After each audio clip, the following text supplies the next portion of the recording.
Plumbing service at 885-3510. Because if water goes through it or to it, we do. Yeah, morning Economy drive. Plumbing, 885-3510. KCUB Tucson, a Cumulus media station. Wildcats Radio 1290 studios are brought to you by ICCU at ICCU.com.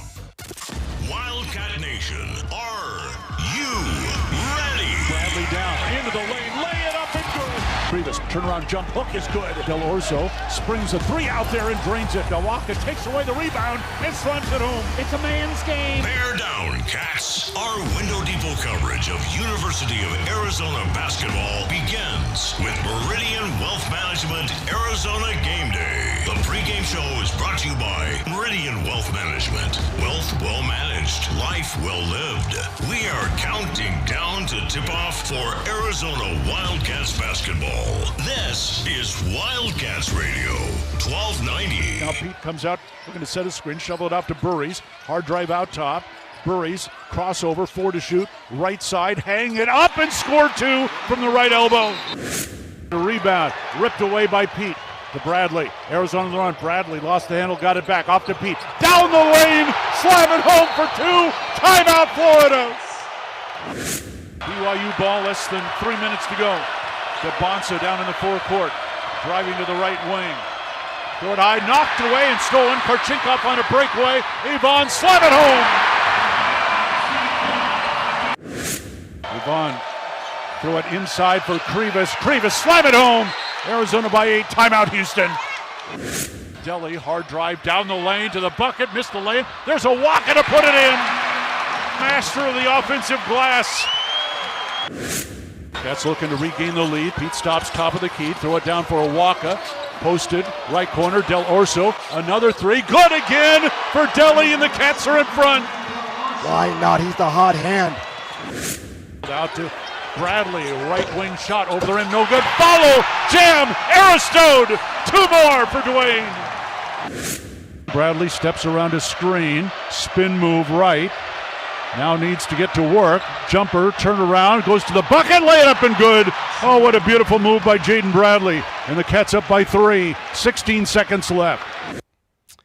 And here we are. It is the 2026 NCAA Tournament. Your Arizona Wildcats hoping to start on a road that will carry them all the way to Indianapolis, Indiana, and a second national championship in program history. Welcome into the Vihas Arena. Very early in a 7 o'clock morning drive start time today for Meridian Wealth Management Arizona Game Day as we get you set for the Long Island Sharks and the Arizona Wildcats in a game that will tip off here at 10:35. I am here in San Diego. We've got J.W. Madden and the captain, Kelvin Ifan, back in Tucson, and we've got you for the next 3 hours as we take you up to Brian Jeffries and Ryan Hansen for the call of today's game. Let's let you know what we've got coming up for you on this morning's show.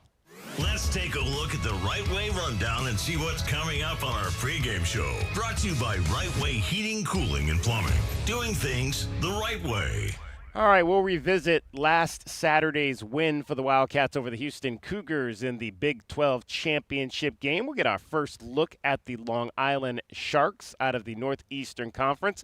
It's brought to you by Window Depot. Ryan Finley, he is the sports editor for the San Diego Union Tribune and the former sports editor at our Arizona Daily Star. He'll join us with your view from courtside. Spotlight on a cat. We'll chat with Ivan Karchinkov, who has a very interesting story about how he learned to shoot free throws from his father in Munich, Germany. DK with TL. I was in the press conference here yesterday and got a chance to ask the head coach a few questions. We'll hear his thoughts on LIU as well as get an update on Jaden Bradley, the point guard for your Arizona Wildcats. Your scouting report, Phil Constantino is the broadcaster for Long Island. He'll get you set on what you need to know on the Sharks, who come in here, as they like to say, fins up. Who will be that Shark that gets underneath the Wildcats' skin today? Your Pest of the Game is brought to you by Essential Pest Control. Can we beat the book?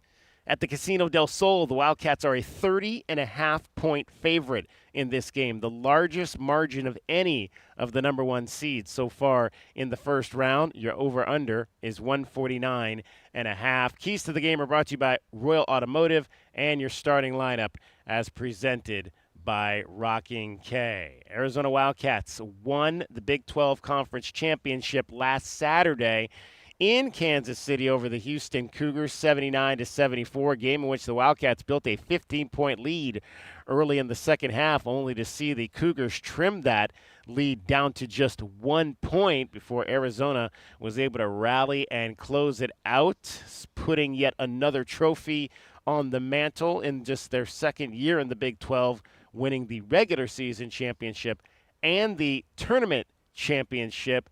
Tommy Lloyd on what it means to have both of those titles.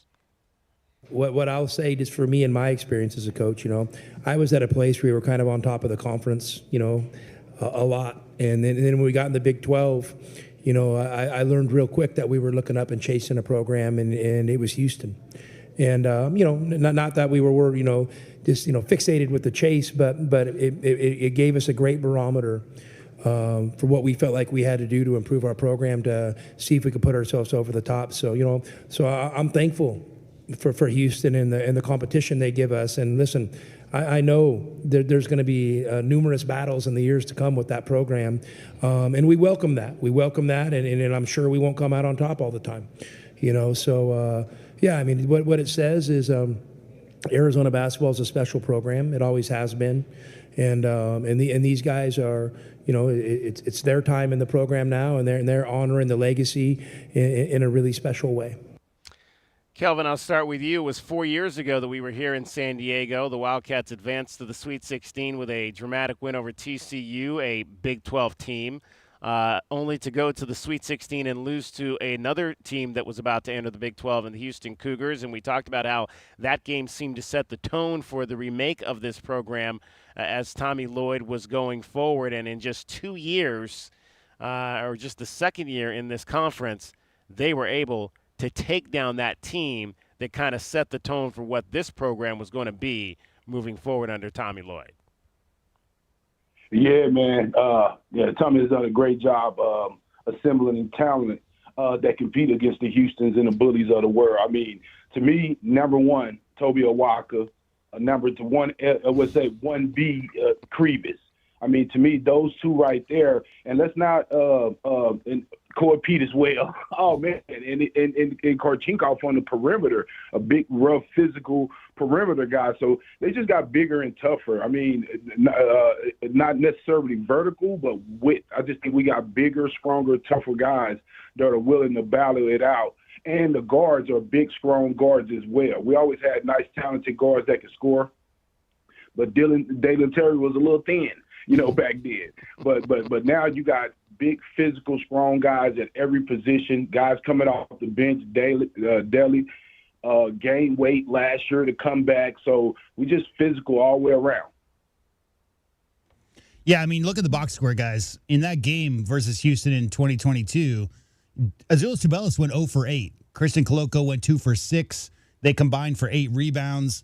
Pelle Larsson off the bench, Kelvin, was maybe the one guy who matched that physicality that Houston brought. And we love Azuolas Tubelis. We love Christian Koloko. But the style at the time, and especially in the paint, just wasn't what the Big 12 was all about. And so what we've seen over the course of the last 3 or 4 years is Coach Lloyd really bending his roster to meet that intensity. It's not just the Houstons of the world, guys. Texas Tech plays that same style. Iowa State plays that same style. Kansas can play that style as well. So it's really a bevy of teams you have to go up against and really match their physicality. And guys, I mean, they're built for it. We've heard Coach Lloyd say it all year. This team, Kelvin, is built to beat any style, but in particular to compete at the intensity of defensive pressure that you're going to have to see in the Big 12. And man, does that prepare you for what's coming today? Because, you're going to see every different style in March. And Arizona took on all comers this year, and played every single style and had an answer for all of them.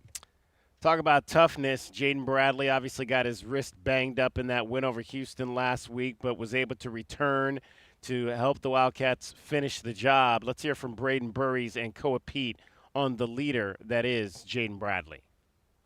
He's a dog, honestly, but he's a great guy. You know, he's a great leader. You know, he's a great person, and not only is he a great basketball player, but he's really a great person, like outside, off the court. So I'm so thankful for him.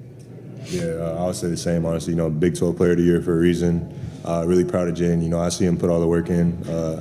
Early mornings, late nights in the gym with, you know, TJ and by himself sometimes. So I'm just really proud of Jaden, you know, and like Braden said, he's a mentor off the court, and I really look up to him. He's one of my best friends I've built my freshman year here at Arizona. And what a bounce-back game for Braden Burries, who went 0 for 7 from the field in the win over Iowa State in the Big 12 semifinal, only to go 6 for 10 and score 21 points in the contest against Houston. Braden on his bounce-back performance. I think it's just, you know, having confidence, you know, believing in the work that you put in.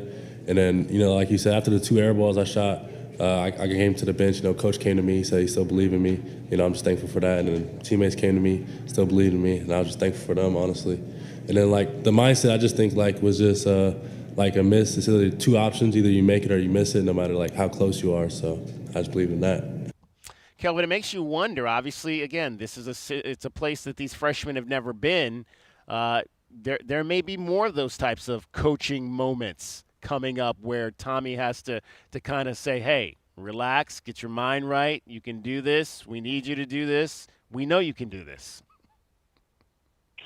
Yeah, and one of the advantages of getting a top seed is that you get a couple games to get that experience under your belt. You know, you get to play Long Island in the first game. You're going to have a lot of jitters. You're going to be nervous. It's just Long Island, but it's your first game in the NCAA tournament, and they earned that right to be a top seed. So it gives you a chance to, let's not necessarily say ease into it, but you get an easier opponent so you can acclimate yourself to the environment. So, again, I think them having a great year is going to help them out a lot in this first game because they don't have to compete with, you know, one of those teams that really could give you a lot of problems. Yeah, and DK, I mean, that culture doesn't begin in the semifinals of the Big 12 tournament. I mean, that culture started, you know, before the first preseason game. And the idea that, you know, Kelvin, in Richard Jefferson Gymnasium, these guys are going at each other all summer. These guys do not want to let each other get to the basket. It's a pride thing. It's a competition thing. But once they put on that Arizona jersey and once they're playing together on the same roster against other teams, a lot of news media outlets, DK, had nothing to talk about but Delly can't shoot. Delly can't shoot. What's wrong with Delly? Delly's a bad shooter. Did you hear any of that from the players or the coaches? Nah, what they said was Delly's a great shooter, and he's going to make shots when we need him to make it. So, you know, Braden Burries is a rhythm player, guys, and when he gets into that, you know, 2-step rhythm, especially on all those drills, he's been, you know, drilling Kelvin thousands of times a day, every day for the past 8 years. You know those shots are going to go down, and once he sees that first one go in, as we saw in that last game out, DK, I mean, he's just such a rhythm player that once it starts feeling good, it's just about the mechanics. It's just about the repeatability of that, you know, the form on his jump shot. And, yeah, they're for it. And they got each other's backs is really what I'm saying. They're there for each other. They're not there to point fingers at each other because they did something wrong. They're there to lift each other up and, you know, have confidence in each other. Braden Burries went from not being able to stay out of foul trouble early in the season to becoming an AP honorable mention All-American in his freshman season. Jaden Bradley on that evolution of the freshman out of San Bernardino. You know, Braden's been great for us. Earlier in the year, you know, he had a little rough start. We played some great teams. You know, he just had his finest flow. But he's been great for us, scoring on the defensive end, and you know we knew he was going to be that. It just took him a little time, you know, to show the world, and excited for him to continue this in March. And real quick, Kelvin, talk to the listeners about why that is that Braden Burries was maybe a little slow on the man-to-man defense this year. Kelvin.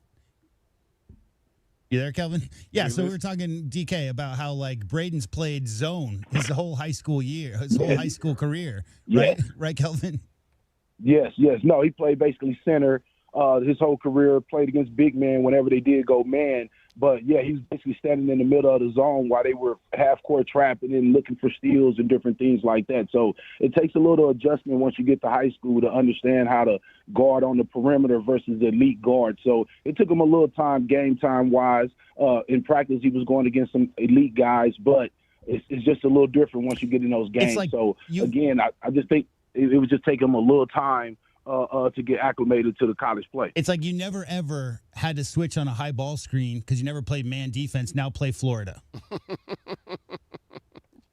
Exactly.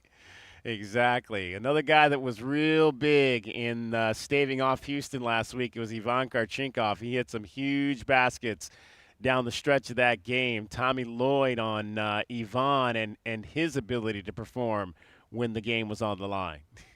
I mean, crazy Ivan.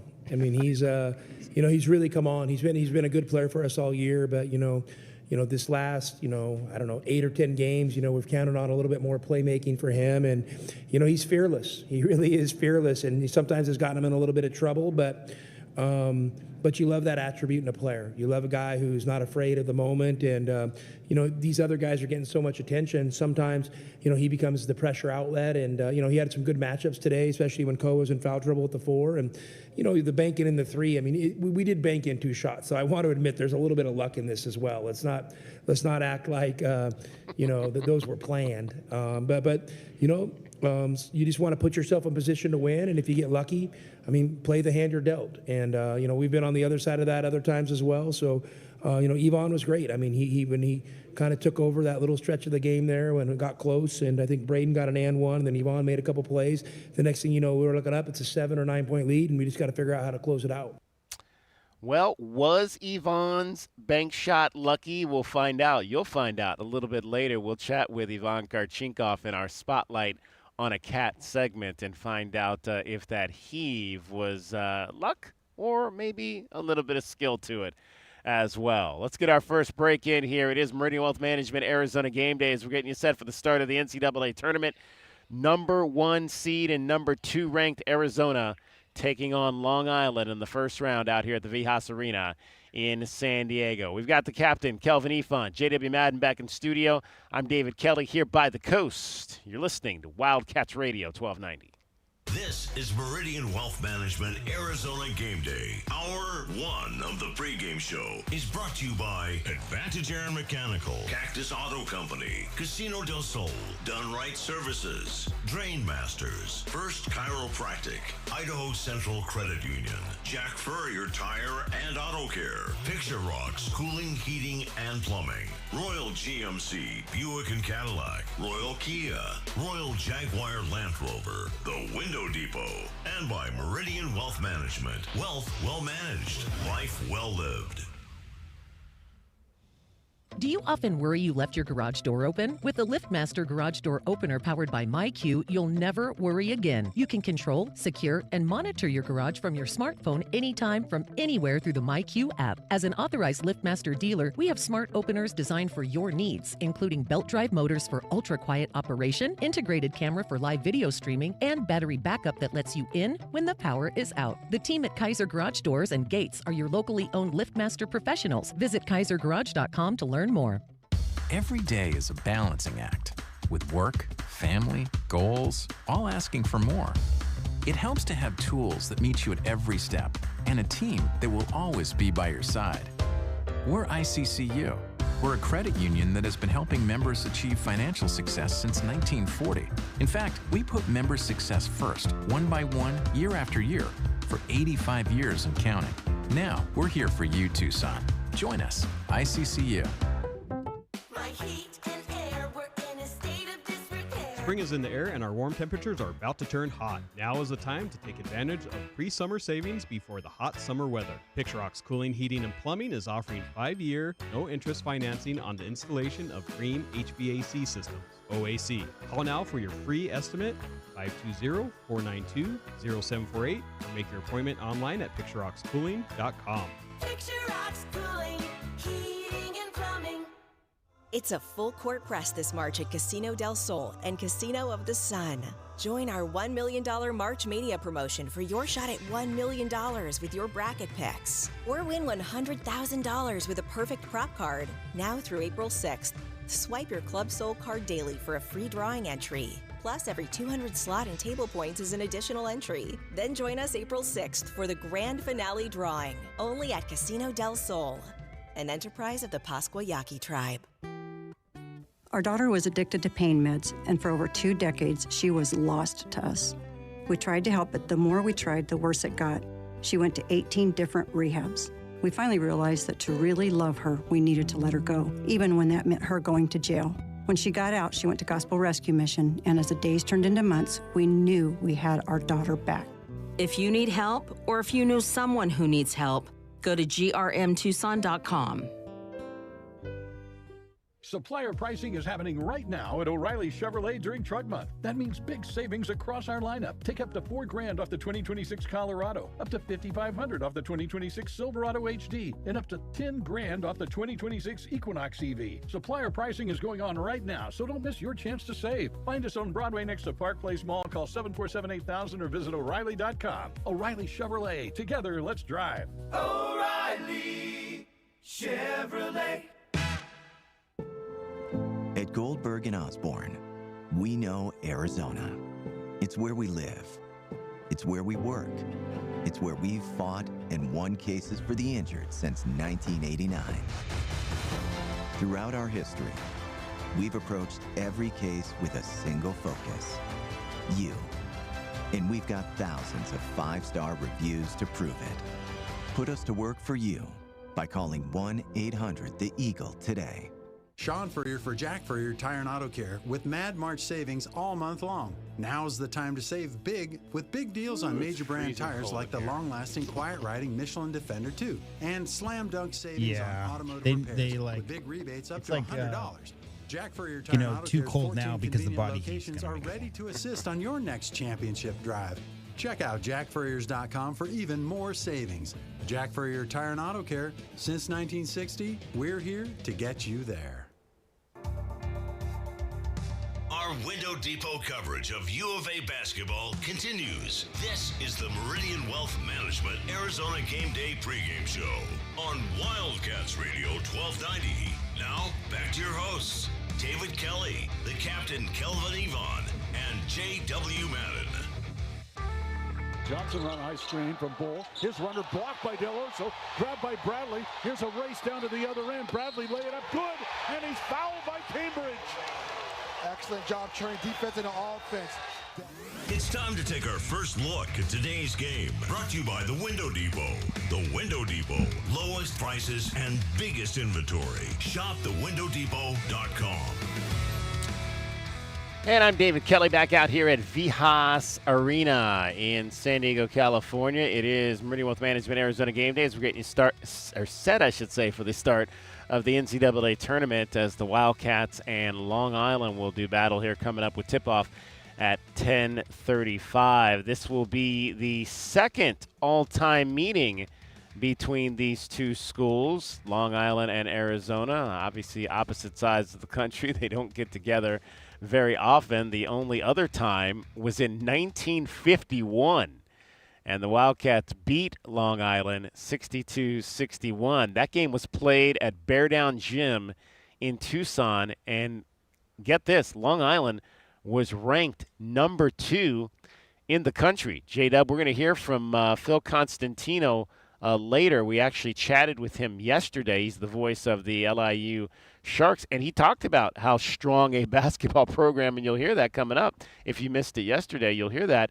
He talked about how strong a program this was back in the 1940s and 50s. Yeah, they were strong in the NIT era, right? Yeah. Like before the NCAA tournament surpassed the NIT as the number 1 postseason tournament in college basketball, because there was a time where the NIT was more prestigious. Yeah, LIU, I mean, Kelvin, that's a little before our time, but I remember hearing stories about LIU being good, back in the 50s and 60s. Yeah, definitely before my time of watching basketball for sure. And I definitely don't go back that far. But yeah, I'm sure being on the East Coast and in the New York area, they always had a big basketball influence and a lot of talent out there. Anthony Del Orso and Jaden Bradley spoke at the press conference here yesterday in San Diego, and they said, hey, we are not taking LIU lightly. Yeah, I think obviously every game here is a big game. It's do or die. This team, even though they're a 16 seed, they're still a great team. They're able to win and earn their spot here. So we don't take anyone lightly. It's a business trip, and we got to give every team the utmost respect. Tommy said at the beginning of the week that you guys are treating this game just like any other one. Just what's the preparation been like this week getting ready for the first round? I feel like we had a lot of time, review the other team, break down a lot of film, go over their sets and stuff and personnel. Like Deli said, they're a great team. They won their conference for a reason. So we're not going to take this game lightly.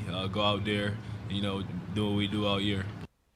And Kelvin, J-Dub and I were talking yesterday, and J-Dub said the only bulletin board material you need is to take a look at what Duke had to do yesterday, down double digits at the half.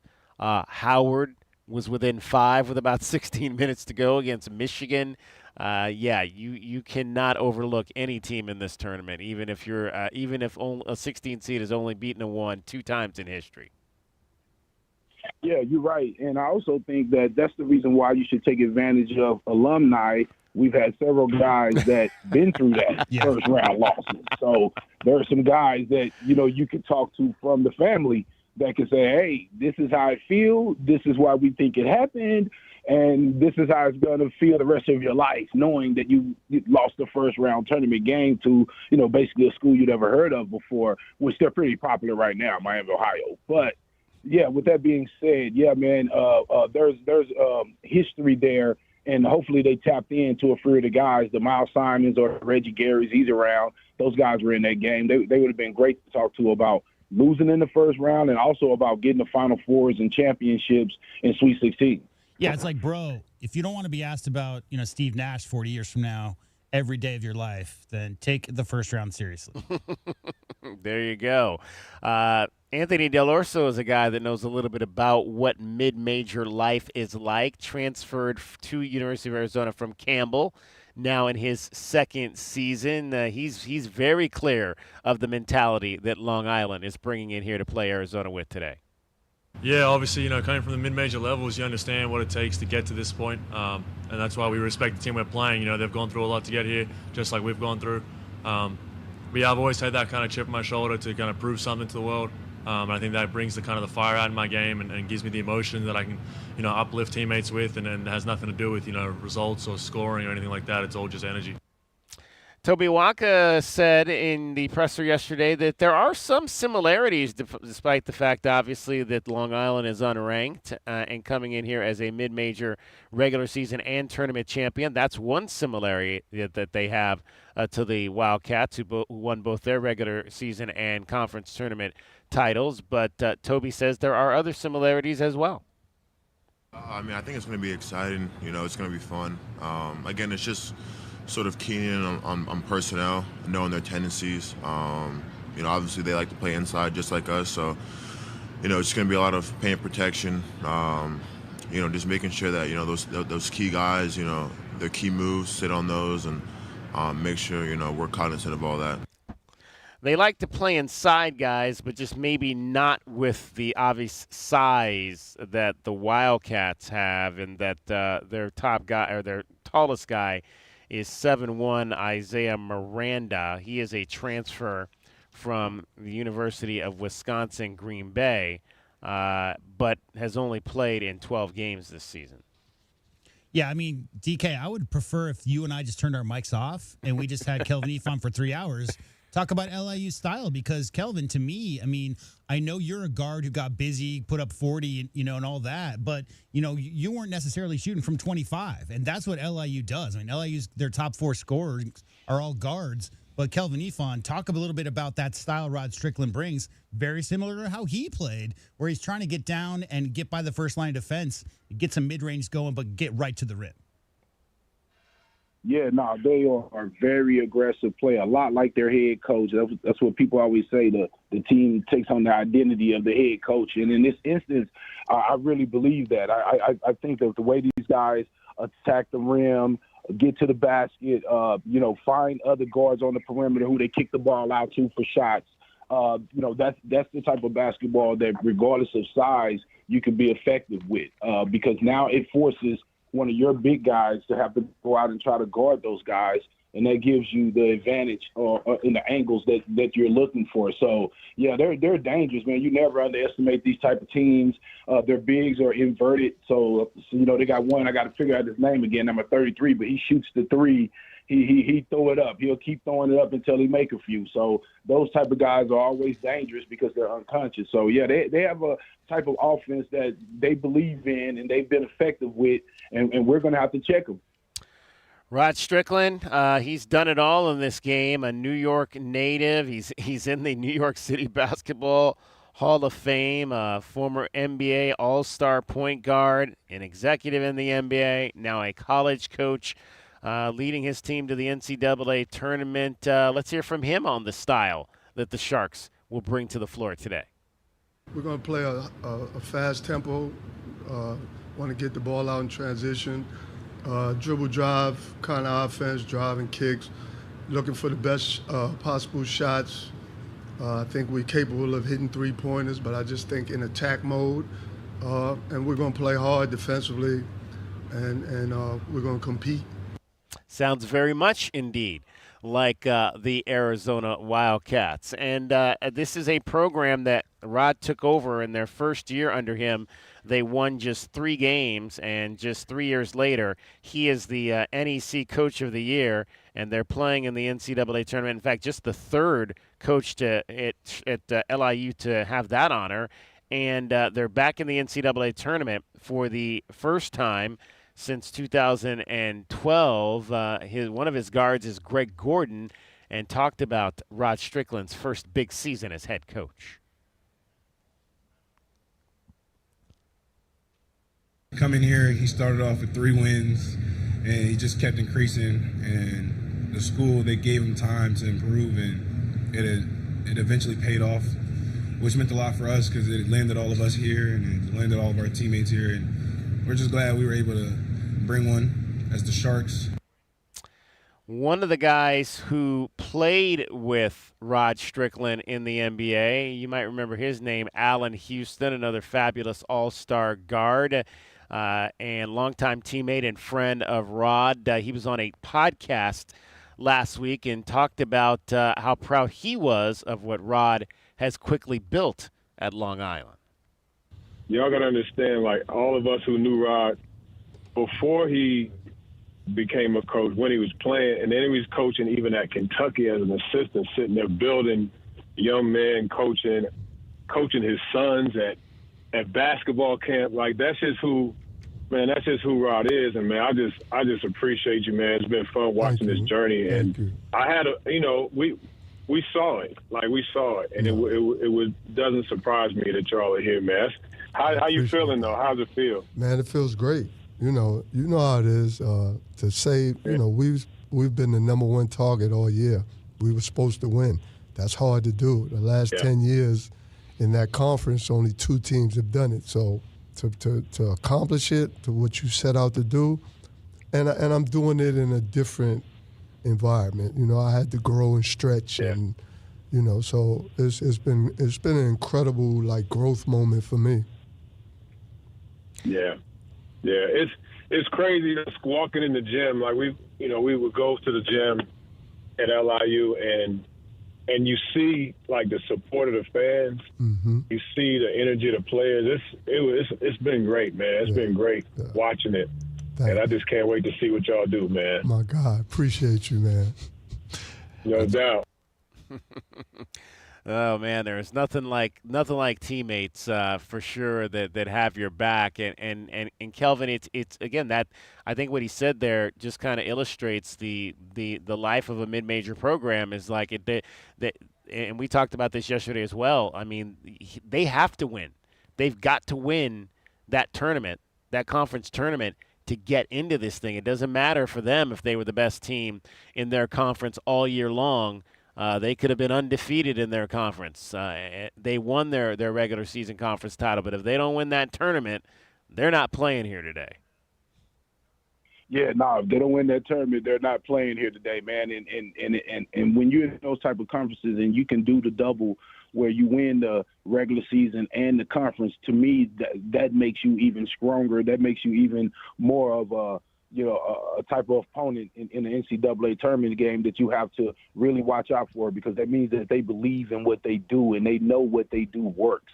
They didn't just get hot for a few games in the tournament and win the tournament. These guys have been winning in their conference all year, and they believe in their system and they believe in what their coach is saying. So, and it got them to this point. So, yeah, man, those type of teams are always going to be tough to play, especially when they have so many guards on the perimeter who can make stuff happen. And just, guys, think about it. Like, what is a small school player like? Well, maybe he's a guy who's a couple inches shorter than he might need to be from a scouting perspective. Maybe he's a step slower. Maybe he doesn't have the grades, right? Well, all those things, Kelvin, factor into having a chip on your shoulder. So the bulk of small school rosters are made up of guys who maybe did want to go to Kentucky, maybe did want to go play at Arizona, did want to play at Duke, but didn't have, maybe the measurables or the grades to get into some of those schools. So they go to a smaller school, and this is their moment, DK, to prove everybody wrong, to prove all the people who doubted them wrong. So obviously the fight's always going to be there in a school like that who was picked number one in the preseason unanimously. Yeah, I mean, obviously they're going to bring it today. I did want to give you a quick, fun trivia thing on Allen Houston. So Allen Houston is the all-time leading scorer in Tennessee Volunteers history. Right. In fact, he has 600 more points than the second guy. He never played in an NCAA tournament. Wow. Not really? Once in 4 years did Tennessee make the NCAA tournament. So Allen Houston, very proud of his former teammate Rod Strickland taking LIU, but also, proud of those guys going to a tournament. Because could you imagine, Kelvin? I mean, a guy of that stature, we all remember Allen Houston on the Knicks, and I think he scored 15,000 points in the NBA. But even a guy of that stature didn't get a chance to play in the NCAA tournament. So this time of year, it's about living out those dreams, and LIU's trying to do that today. All right, it is Arizona and Long Island to start the NCAA Tournament. Tip-off coming up at 10:35. That's our first look at the game. Brought to you by The Window Depot. The Window Depot. Lowest prices and biggest inventory. Shop thewindowdepot.com. This is Wildcats Radio, 1290. And don't forget, Window Depot also sponsors Arizona's top rebounding performance every night. It's the Window Depot Glass Cleaner of the game. Might be the Wildcat with the most rebounds. Could be the U of A star with the most impactful boards. Also, possibly somebody from the other team. We'll tell you the Window Depot Glass Cleaner of the game coming up tonight. Meridian Wealth Management, actually this afternoon, Meridian Wealth Management, Arizona Game Day, the post-game show. When we come back, we will get a view from courtside. Ryan Finley used to write the football beat for the University of Arizona Wildcats. Then he became the sports editor at the Arizona Daily Star. Now he is the sports editor out here at the San Diego Union Tribune. We chatted with Ryan yesterday. You'll hear that when we come back. Meridian Wealth Management Arizona Game Day continues from Vijas Arena here in San Diego as we get set for the Wildcats opener in the NCAA Tournament. And you'll hear it right here at 10:35 on Wildcats Radio 1290. The garage is more than a place to park your car. It holds prized All right, we got possessions, and about for 20 most, minutes. it's a bustling entryway to the home. That's why LiftMaster designed the first ever opener with a built-in wide-angle camera and two-way audio, so you can see what matters and secure what's inside. Ensure your family and prized possessions are secure with a reliable garage door opener that's built to last and powered by MyQ for smartphone control. The team at Kaiser Garage Doors and Gates are your locally owned LiftMaster professionals. Visit kaisergarage.com to learn more. It's a full court press this March at Casino del Sol and Casino of the Sun. Join our $1 million March Mania promotion for your shot at $1 million with your bracket picks. Or win $100,000 with a perfect prop card. Now through April 6th. Swipe your Club Soul card daily for a free drawing entry.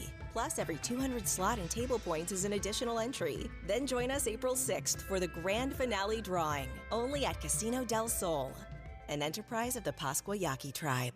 My heat and air were in a state of disrepair. Spring is in the air and our warm temperatures are about to turn hot. Now is the time to take advantage of pre-summer savings before the hot summer weather. Picturox Cooling, Heating, and Plumbing is offering 5-year, no-interest financing on the installation of green HVAC systems, OAC. Call now for your free estimate, 520-492-0748, or make your appointment online at picturoxcooling.com. Picturox Cooling, Heating and Plumbing. You know it, your neighbors know it, and let's face it, the mailman knows it too. Your yard just isn't what it used to be, but thankfully, Dorado Rock Materials can get you, well, your yard anyway, back to what it once was, and even better. Dorado Rock and Materials has just what your yard needs, from decorative rock to boulders and everything in between, brought right to you. And if you need help spreading it, we can help with that too. Dorado Rock and Materials. The right service, the right product, the right price. The Target, 422 Maple Drive. No tripped alarms, no broken windows. While you were sleeping, they made off with $50,000 in equity, and they didn't even use a getaway car. Nate here, owner of Blue Sky Pest Control. Don't let termites turn your equity into sawdust. We stop the heist before the damage is done. Call 520-201-2000 for your free termite inspection. Hello, Blue Sky. Goodbye, termites. At Goldberg and Osborne, we know Arizona. It's where we live. It's where we work. It's where we've fought and won cases for the injured since 1989. Throughout our history, we've approached every case with a single focus: you. And we've got thousands of 5-star reviews to prove it. Put us to work for you by calling 1-800-THE-EAGLE today. Family outgrowing your car? Hughes Federal Credit Union can help you get the car you want and the rate you need. Hughes is one of the only financial institutions in the country that doesn't switch loan rates based on a qualified buyer's credit score. That means you get our one-rate guarantee regardless of your credit score. We promise. When it's time for your next new or used car, Hughes is here to take you further. Check out our low rates on hughesfcu.org/auto and apply today. Certain restrictions apply. Insured by NCUA. Cool Willie's Air and Plumbing. Always trust the big guy. Mention your Wildcats and receive $50 off any repair at coolwillies.com. Cool Willie's is proud to be a partner of the University of Arizona Wildcats radio broadcast. Two powerful teams working hard for you to get the job done right every day. Cool Willie's Air and Plumbing. Big enough to help, small enough to care. Remember to mention your Wildcats and receive $50 off any repair. coolwillies.com. Our Window Depot coverage of U of A basketball continues. This is the Meridian Wealth Management Arizona Gameday pregame show on Wildcats Radio 1290. Now, back to your hosts, David Kelly, the captain Kelvin Yvonne, and J.W. Madden. Council Jr. working his way into the lane, throw it up, missed, no good. Batted around, Badunga blocked by Krivas, and the ball grabbed away by Arizona. Karchinkov ahead to Burries the other way. Burries hard drive, down right, lay it up, good, and a foul. Braden Burries, second big bucket of the second half. It's time now for us to take you down to the front row of the arena. A view from courtside is brought to you by Kaiser Garage Door and Gates. Kaiser serving Southern Arizona over 30 years. Back out here at the Vijas Arena in San Diego. Practice day here for the NCAA Tournament.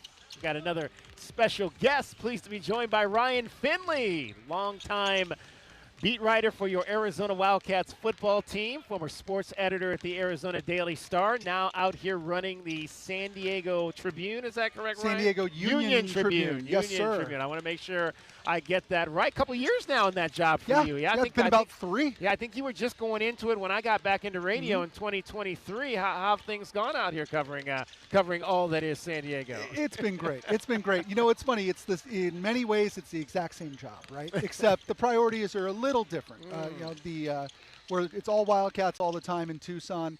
You know, in San Diego, it's a lot of Padres, and you're not going to get a whole lot of argument from me. Grew up a big Padre fan. Right. And then San Diego State basketball is a big-time thing here, too. And so, you know, it's been nice bringing a little bit of my college basketball coverage experience to a place like San Diego, where San Diego State's going strong, and they made a Final Four a couple of years ago, and it's been great. It's been great. I miss my friends in Tucson, but I'm having a good time here. So how do you balance covering your favorite team in the position you're in?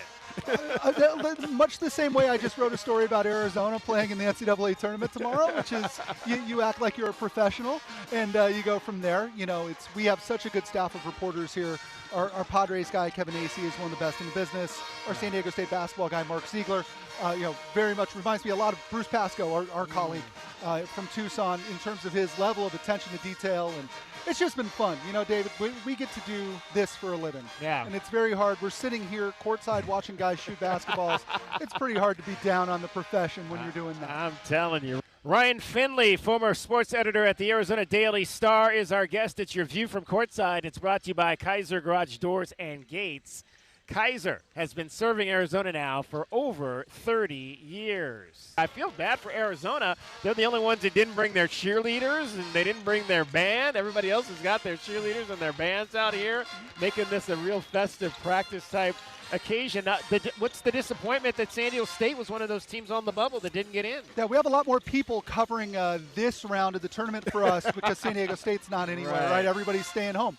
Yeah, it was surprising. I mean, when they lost the Mountain West Championship game, we sort of figured that they weren't going to make the tournament. You know, they were the third team out. One of those teams that reminded me of, there were a couple Sean Miller teams at the end where you look at them and you go, ooh, on paper they're really good. Yeah. For some reason, it just didn't all add up.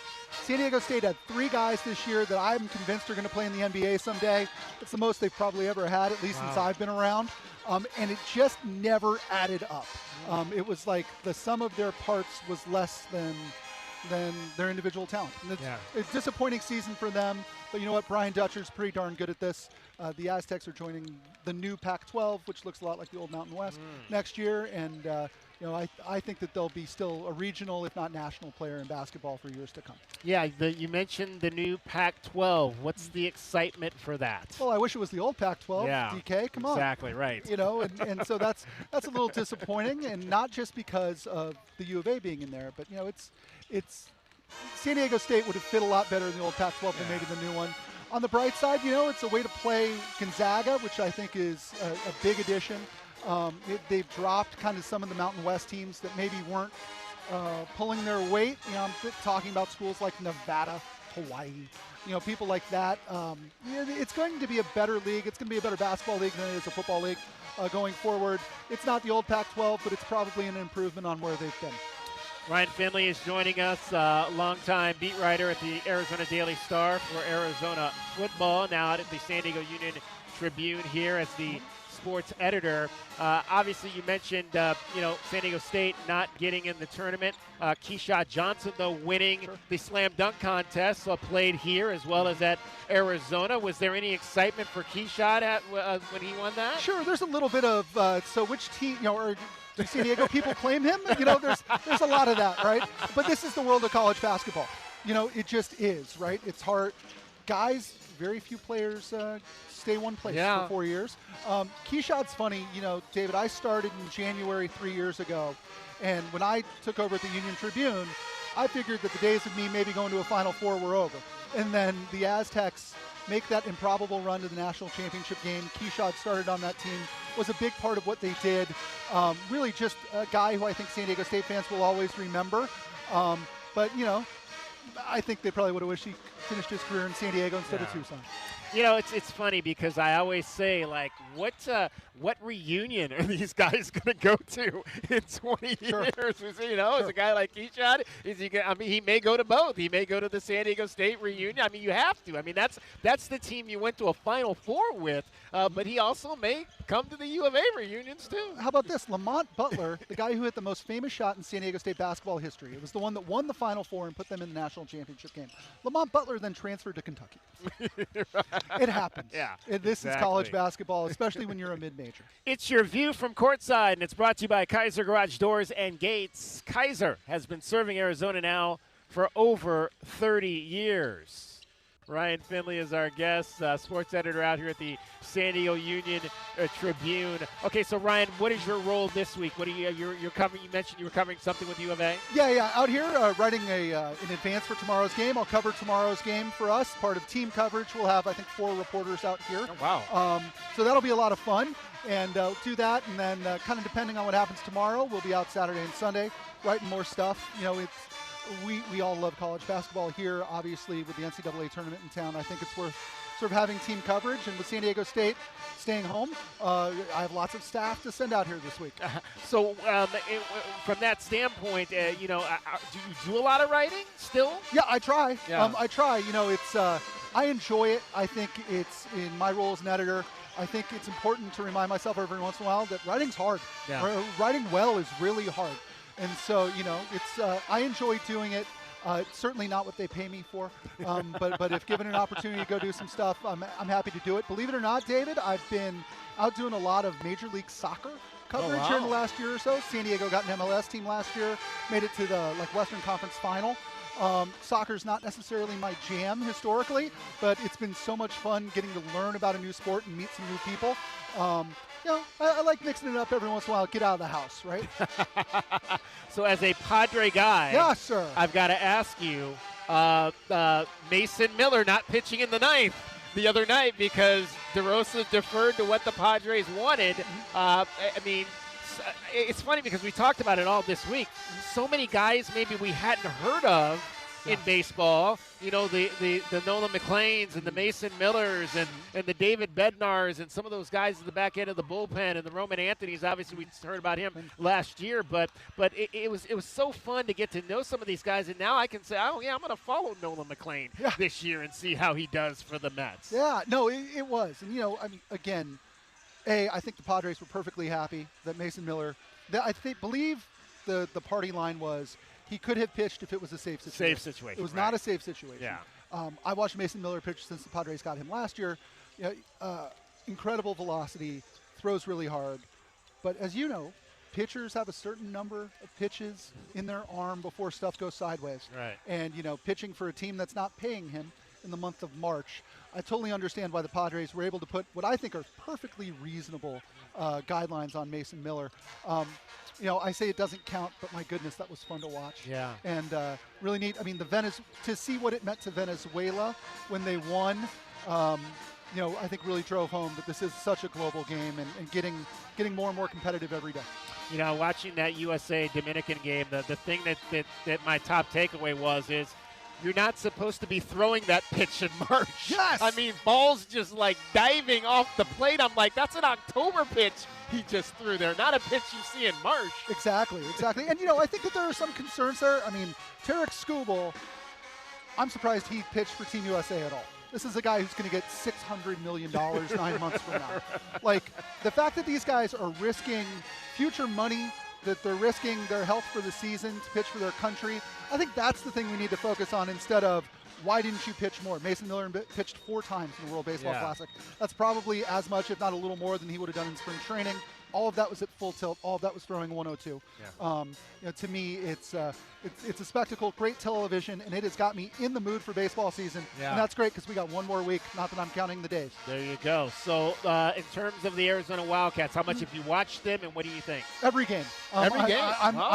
Keep in mind, I'm a grad. My wife is a grad. That's the important thing. That's right. Yeah. Yeah. So my wife did undergrad in law school there. She's the kind of person who knows who's officiating every game and has in her mind, and you know these people, she has in her mind who's out to get Arizona and who isn't.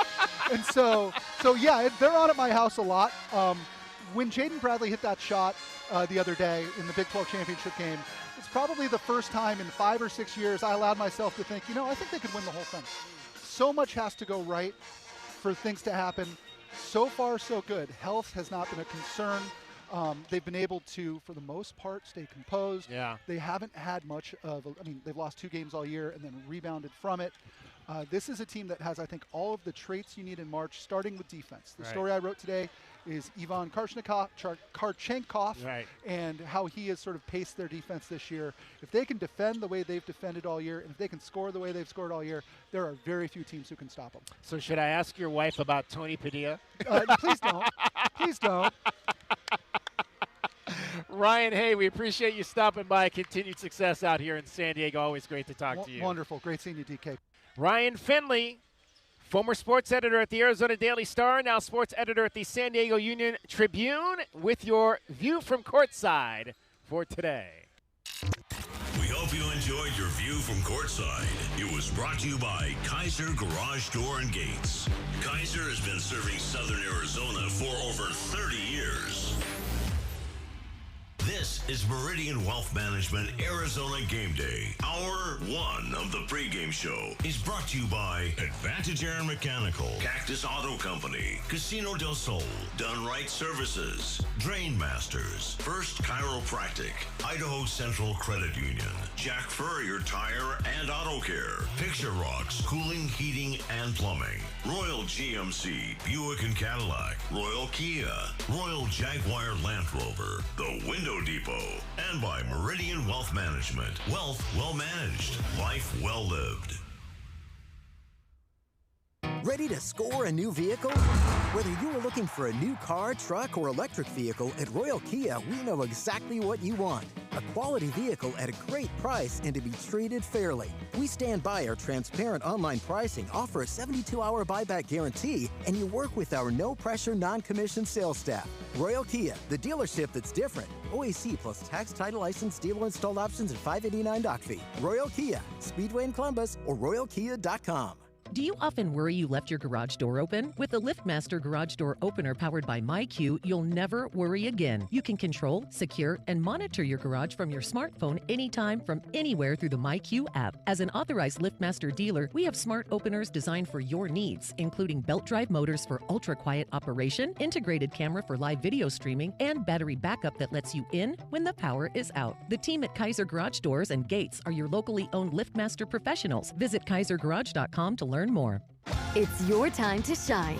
This is Desert Diamond Casino, the spot with Arizona's only hometown sportsbook, the hottest slots and tables, and off-the-charts energy you won't find anywhere else. Here, there's always a fun-filled, action-packed, downright unforgettable night right around the corner. So let your hair down, turn the sparkle all the way up. It's time to live the diamond life. Desert Diamond Casino. An enterprise of the Tohono O'odham Nation. Every day is a balancing act, with work, family, goals, all asking for more. It helps to have tools that meet you at every step, and a team that will always be by your side. We're ICCU. We're a credit union that has been helping members achieve financial success since 1940. In fact, we put member success first, one by one, year after year, for 85 years and counting. Now, we're here for you, Tucson. Join us, ICCU. In Tucson, Cool Willie's knows desert dust, dirt, and debris are the #1 AC killers when the heat hits. That's why our signature tune-up is the best way to get your system summer ready. Right now, we're offering a preseason AC reset, a deep internal clean where our technicians remove built-up dust, restore airflow, and prep your home before temperatures spike. First-time customers get their preseason AC reset for just $39, normally $129. Appointments fill fast before the first heat wave. Go to coolwillies.com and click Book Now. Morning begins in the Rincon foothills. Rocking K, a master-planned community and place to call home, offering distinct neighborhoods designed to fit your lifestyle. Explore the outdoors, walk the trails, visit Saguaro National Park. Enjoy community parks and make new friends at Rocking K resident events. Walk to Vail School District's newest campus in Rocking K, Saguaro Creek. 17 model homes, 6 quality builders, move-in ready homes available from the 300s. Rocking K, designed by nature. A community by design. So, what is it that scares you the most? The blue trucks from Essential Pest Control, Doctor. They leave bugs belly up. I use one of those national companies. Thanks, Doc. Those guys don't scare me. Spring is bug season. Go blue with Essential Pest Control. We'll eliminate those bugs, bees, and termites. Buy local and stop paying too much with those national providers. Essential Pest Control is a bug's worst nightmare. I can't sleep at night. Essential Pest Control. Call 866-3029. That's 866-3029. Or visit essentialpest.com. You know it. Your neighbors know it. And let's face it, the mailman knows it too.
ICCU.com.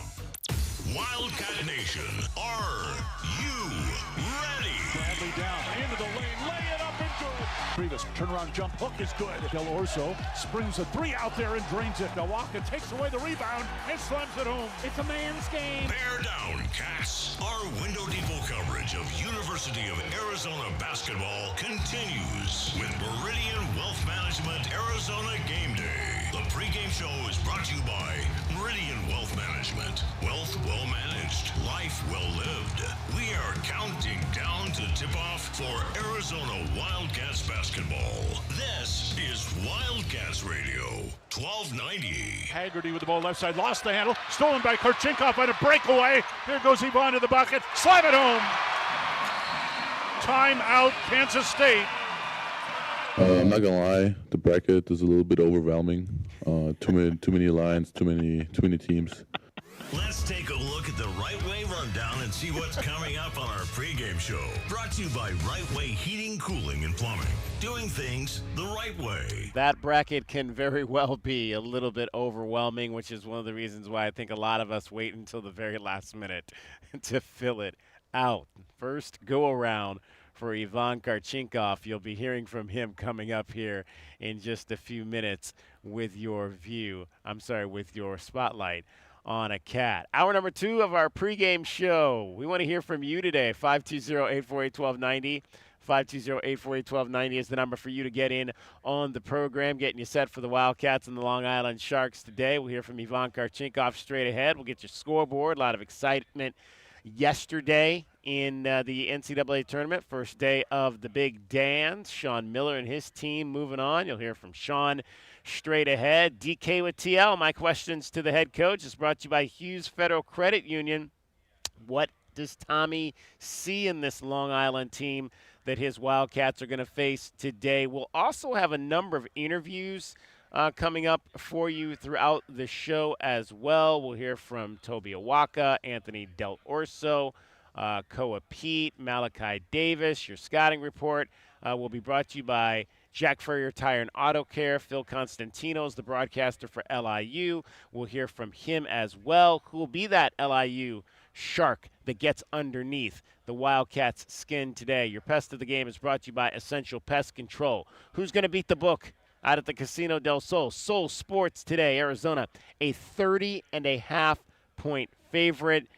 Your over-under is 149.5. Keys to the Game brought to you by Royal Automotive. Starting lineup is presented by Rocking K. Before we hear from Ivan Karchinkov, Kelvin, did you fill out a bracket?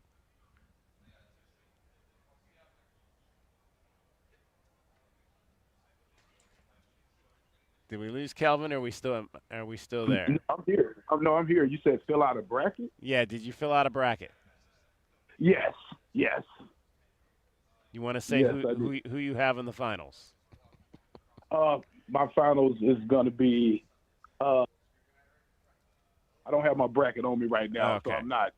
Y'all have it on me right now. I need to open it up and get that out. We'll come back to that. We'll come back to that just a little bit later. Again, we want to hear from you though. 520-848-1290 is the number for you to get in on the program. You can call us at that number. You can text us at that number. We are streaming the show on our website, on our YouTube channel, Wildcats Radio 1290. I do want to remind you, however, that we are in the NCAA tournament portion of our schedule, so we are no longer allowed to stream the audio broadcasts of the Wildcats to you. So if you routinely listen to the game on our app, Wildcats Radio 1290, or on our website, you will not be able to do that for the remainder of the season. It's unfortunate, obviously, but Westwood One owns the rights to this tournament. All the broadcasts, they broadcast every game in this tournament. We obviously are a Westwood One affiliate, but the only way that you'll be able to listen to the game is on the radio, and if you are in a city that is affiliated with the Arizona Wildcats radio network. I hate to say that to you, but those are the rules as we get to this portion of the year. All right, let's shine a spotlight on one of your Arizona Wildcats. Our pregame show, Spotlight on a Cat, is brought to you by O'Reilly Chevrolet. Get more with O'Reilly Chevrolet. Ivan Karchinkov. So I want to start this with letting you hear. Ivan was on the Coaches Show with Brian Jeffries this past Sunday out at the Union Public House. And he told this story about one of the things he learned about the game of basketball from his dad. Let's hear that first. What did your dad teach you? Is there one lesson that he taught you about basketball that stayed with you? A lot of lessons. But I think the biggest lesson is not being short on the free throw.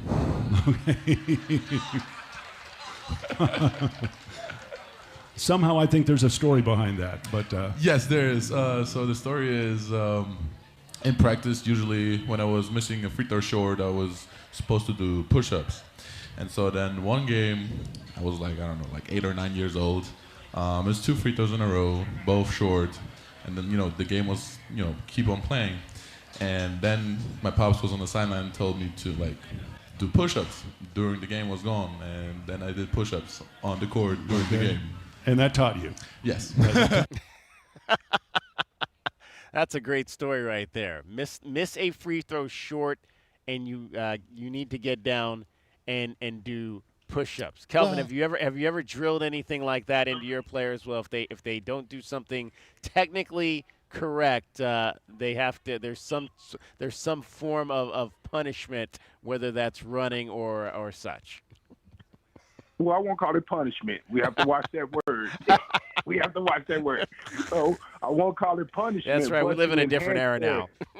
Yes. So, but what I will call it is I want to enhance your strength. I want to get you stronger by doing push-ups. So it helps you either way. So if you miss it, we got. I always tell the guy, miss layups are 10 push-ups, air balls are 10 push-ups. Turnovers are 10 push-ups, right? So just get them in. We don't even got to talk about it. I'm not even going to look at you. So if you want to cheat or whatnot, that's on you.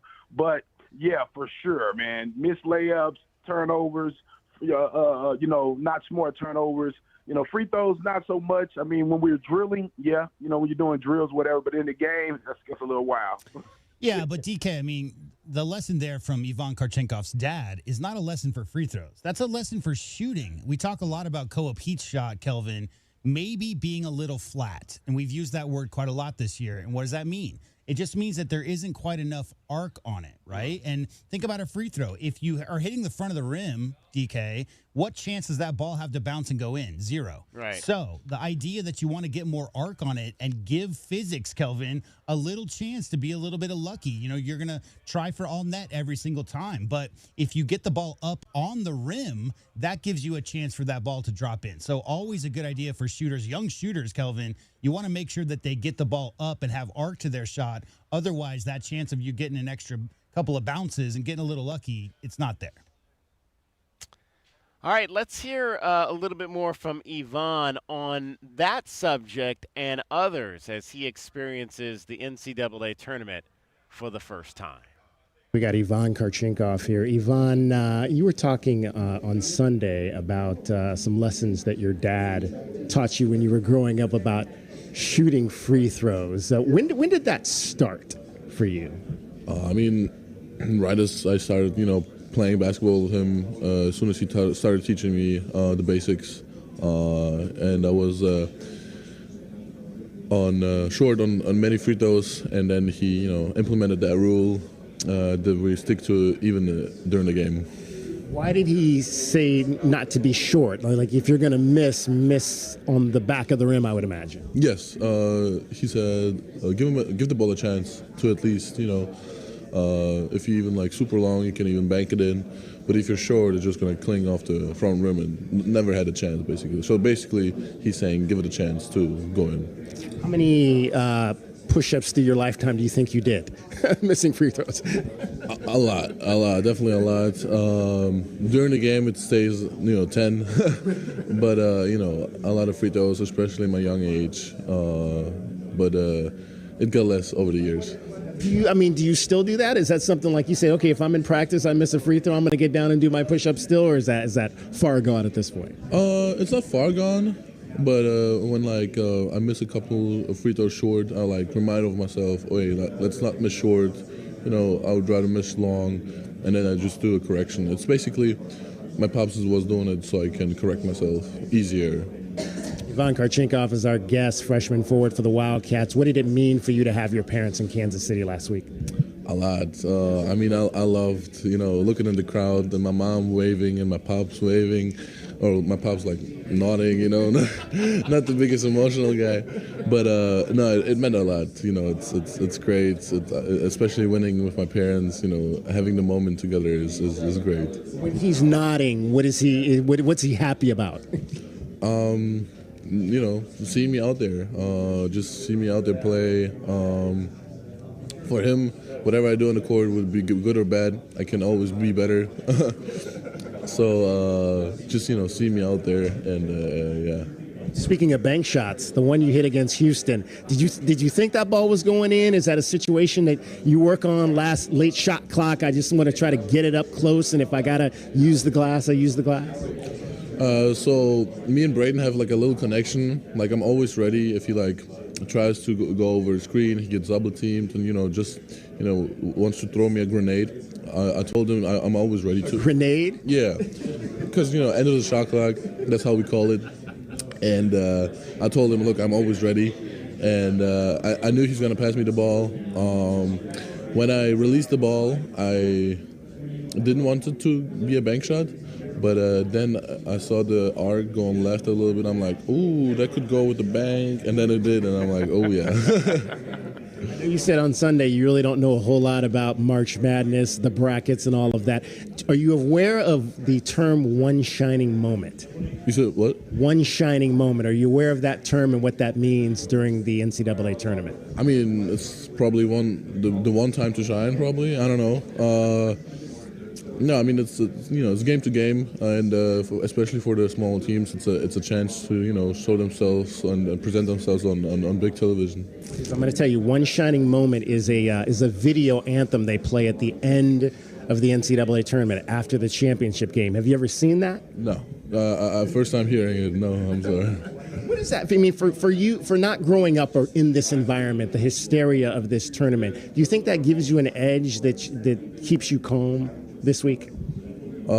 Probably. For example, people ask me, did you do a bracket? I'm like, no, I didn't do a bracket. I don't really care about it. I don't know.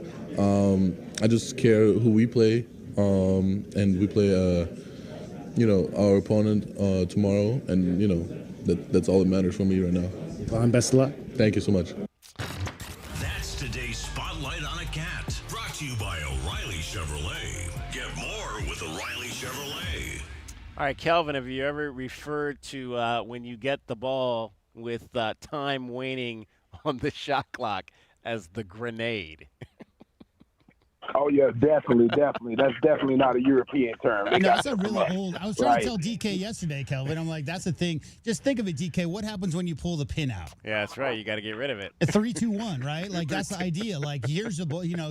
And I was telling Kelvin, I was trying to explain to DK that grenades are from bad teammates, right? If you got the ball with 3 seconds left on the shot clock and you throw it to a person going away from the basket, 25 feet away, that's the epitome of a grenade. Don't do that to your teammates. And don't do it, but hey, you can throw it to me. I don't care. I just want the ball. I'm like Karchinkov. Just give me the ball. I'll shoot grenades. I'll shoot missiles, whatever. I just want the ball. So I was one of those teammates. Get the grenade to me because now I can launch something from deep. and just kind of that right there. In terms of him not knowing one shining moment, what that really means. It's a different situation for a lot of these international players that are coming over here and experiencing American basketball for the first time. It's a two-way street, right? So you taught Ivan Karchinkov what one shining moment is, and Ivan Karchinkov taught you what a derby game is. Yeah, it's true. There you go. Absolutely. That's a great point, J-Dub. Absolutely a great point. The Wildcats are here in San Diego, which is generally a place where Wildcat Nation will flock to see the U of A play. We're expecting way more U of A fans here than what they had in Kansas City for the Big 12 tournament last week. And, no surprise there. I mean, the conference tournament is not necessarily always travel feasible for a lot of folks that are coming from the western side of this fan base. The majority, I would imagine, of Arizona grads either live in Arizona or California, and getting to Missouri is not the easiest thing. Let's hear, though, from Tommy Lloyd, who talked a little bit about that and the fact that that is something that could be changing here in the near future. I get so busy and kind of laser focused on what I'm doing that a lot of things in the periphery that I'm not, paying attention to. But it is really cool when they're in the hotel lobby for the send-offs, and it does make you feel like, okay, yeah, we're doing something special and people are behind us. That support matters, and it's really cool. It's really cool that it matters to so many people, and I tell people all the time, I have a job I love. It's a passion. And what's really cool is people care about it,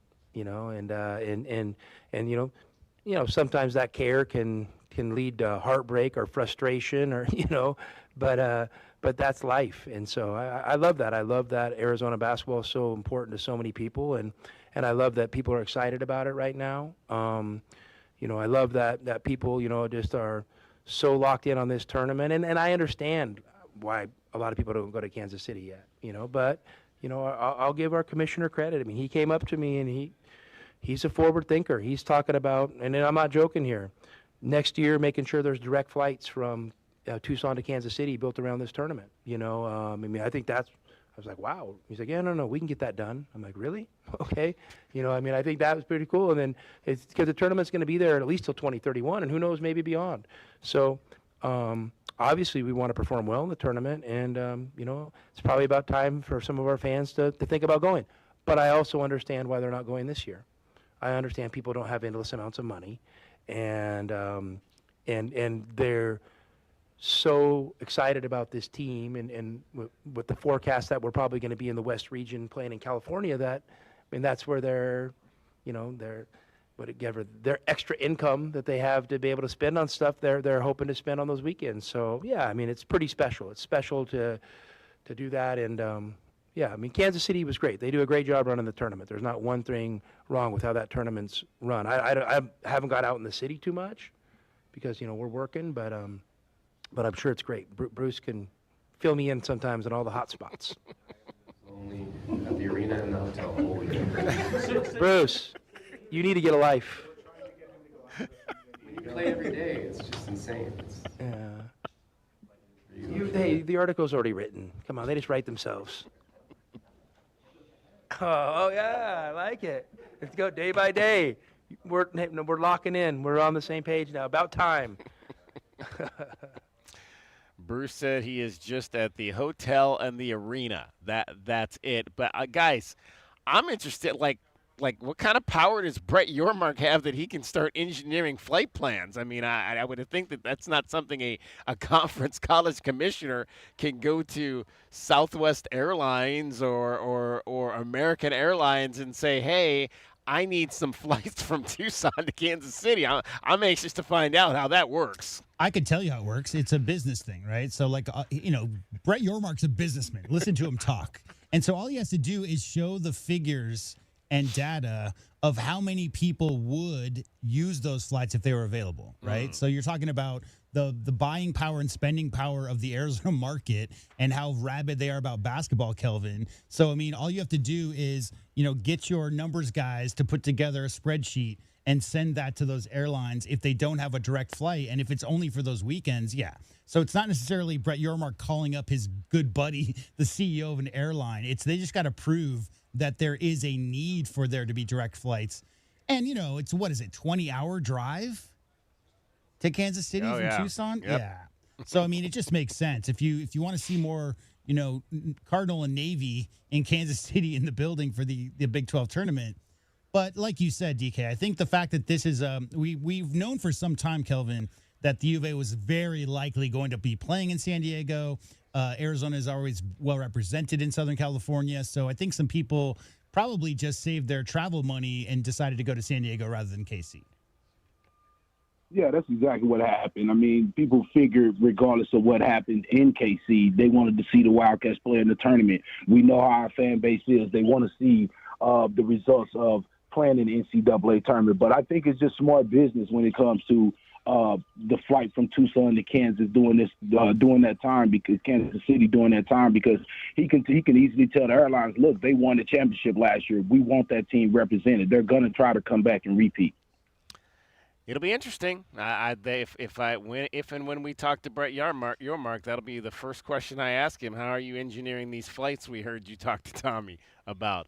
For sure. It's Meridian Wealth Management, Arizona Game Day, getting you set for the start of the NCAA Tournament. U of A, LIU coming up at 10:35. We've got you till 9:30 today. Straight ahead, DK with TL, and we'll check in on the NCAA Tournament scoreboard from day number 1. Kelvin Efon is here. JW Madden. I'm David Kelly. You're listening to Wildcats Radio 1290. This is Meridian Wealth Management Arizona Game Day. Hour 2 of the pregame show is brought to you by Bear Down Roofing, Dorado Rock, Essential Pest Control, Goodfellas AC, Hughes Federal Credit Union, Johnson Manley Company, JT Auto, Lexus of Tucson, Mr. Rooter, Recon Auto Detail, Right Way Heating, Cooling, and Plumbing, Rocking K, a master planned community designed by nature, Factory Direct Mattress, and by Meridian Wealth Management. Wealth well managed, life well lived.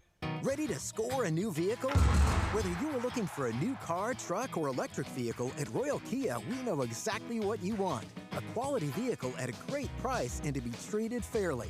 We stand by our transparent online pricing, offer a 72-hour buyback guarantee, and you work with our no-pressure, non-commissioned sales staff. Royal Kia, the dealership that's different. OAC plus tax, title, license, dealer installed options, and $589 doc fee. Royal Kia, Speedway in Columbus, or royalkia.com.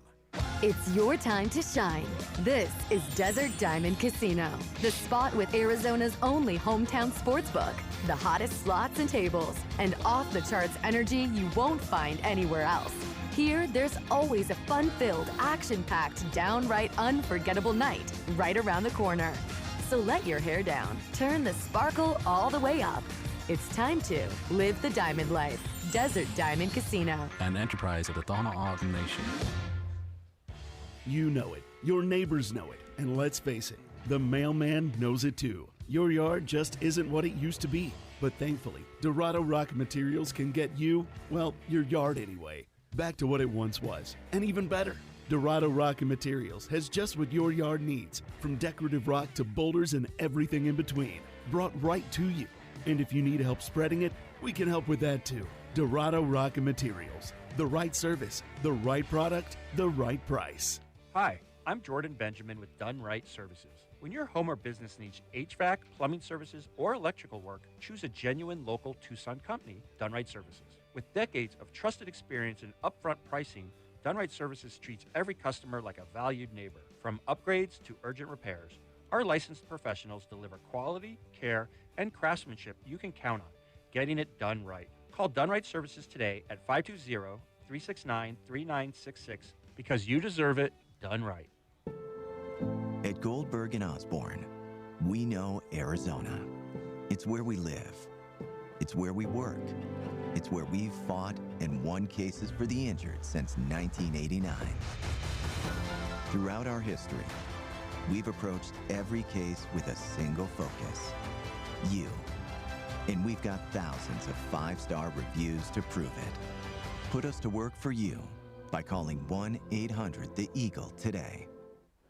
From offices and warehouses to retail spaces and restaurants, the right lighting transforms your environment. At Arizona Commercial Lighting, we've been proudly locally owned and operated for nearly 40 years. Our extensive inventory of in-stock lighting solutions is designed to meet both commercial and residential needs, with quality, variety, and value you won't find anywhere else. Visit us at 1436 East 17th Street or explore our offerings online at azcommerciallighting.com. Be sure to ask about available TEP rebates. Arizona Commercial Lighting, powering business through precision lighting.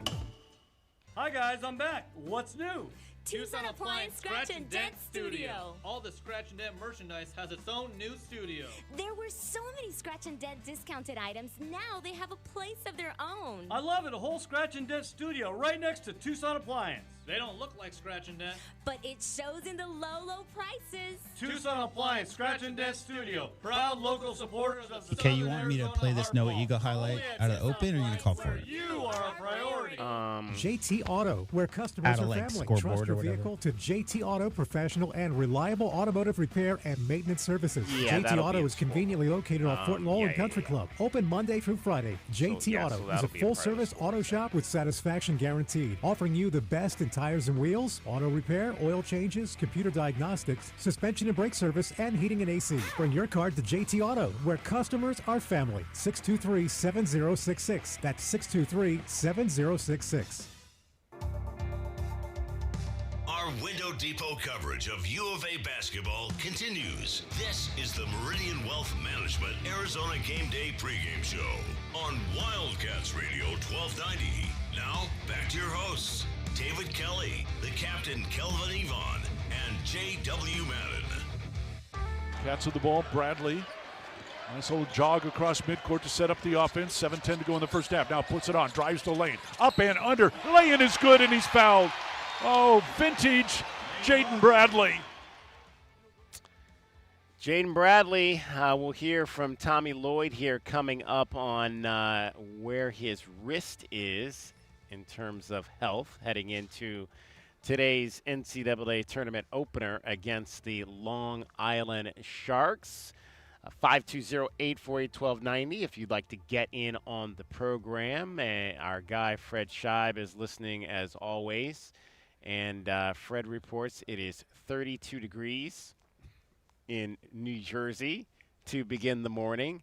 I'm not sure what it is here currently in San Diego, but it is it's supposed to be another warm day. It was close to 90 here yesterday, and we hit over 100 degrees in Tucson yesterday, earliest that we have ever broken the ice, as we like to say, said back in the day at News 4 Tucson. It was a hot one for sure. And if you were not listening yesterday and you have not heard, they have moved the start time because of the heat.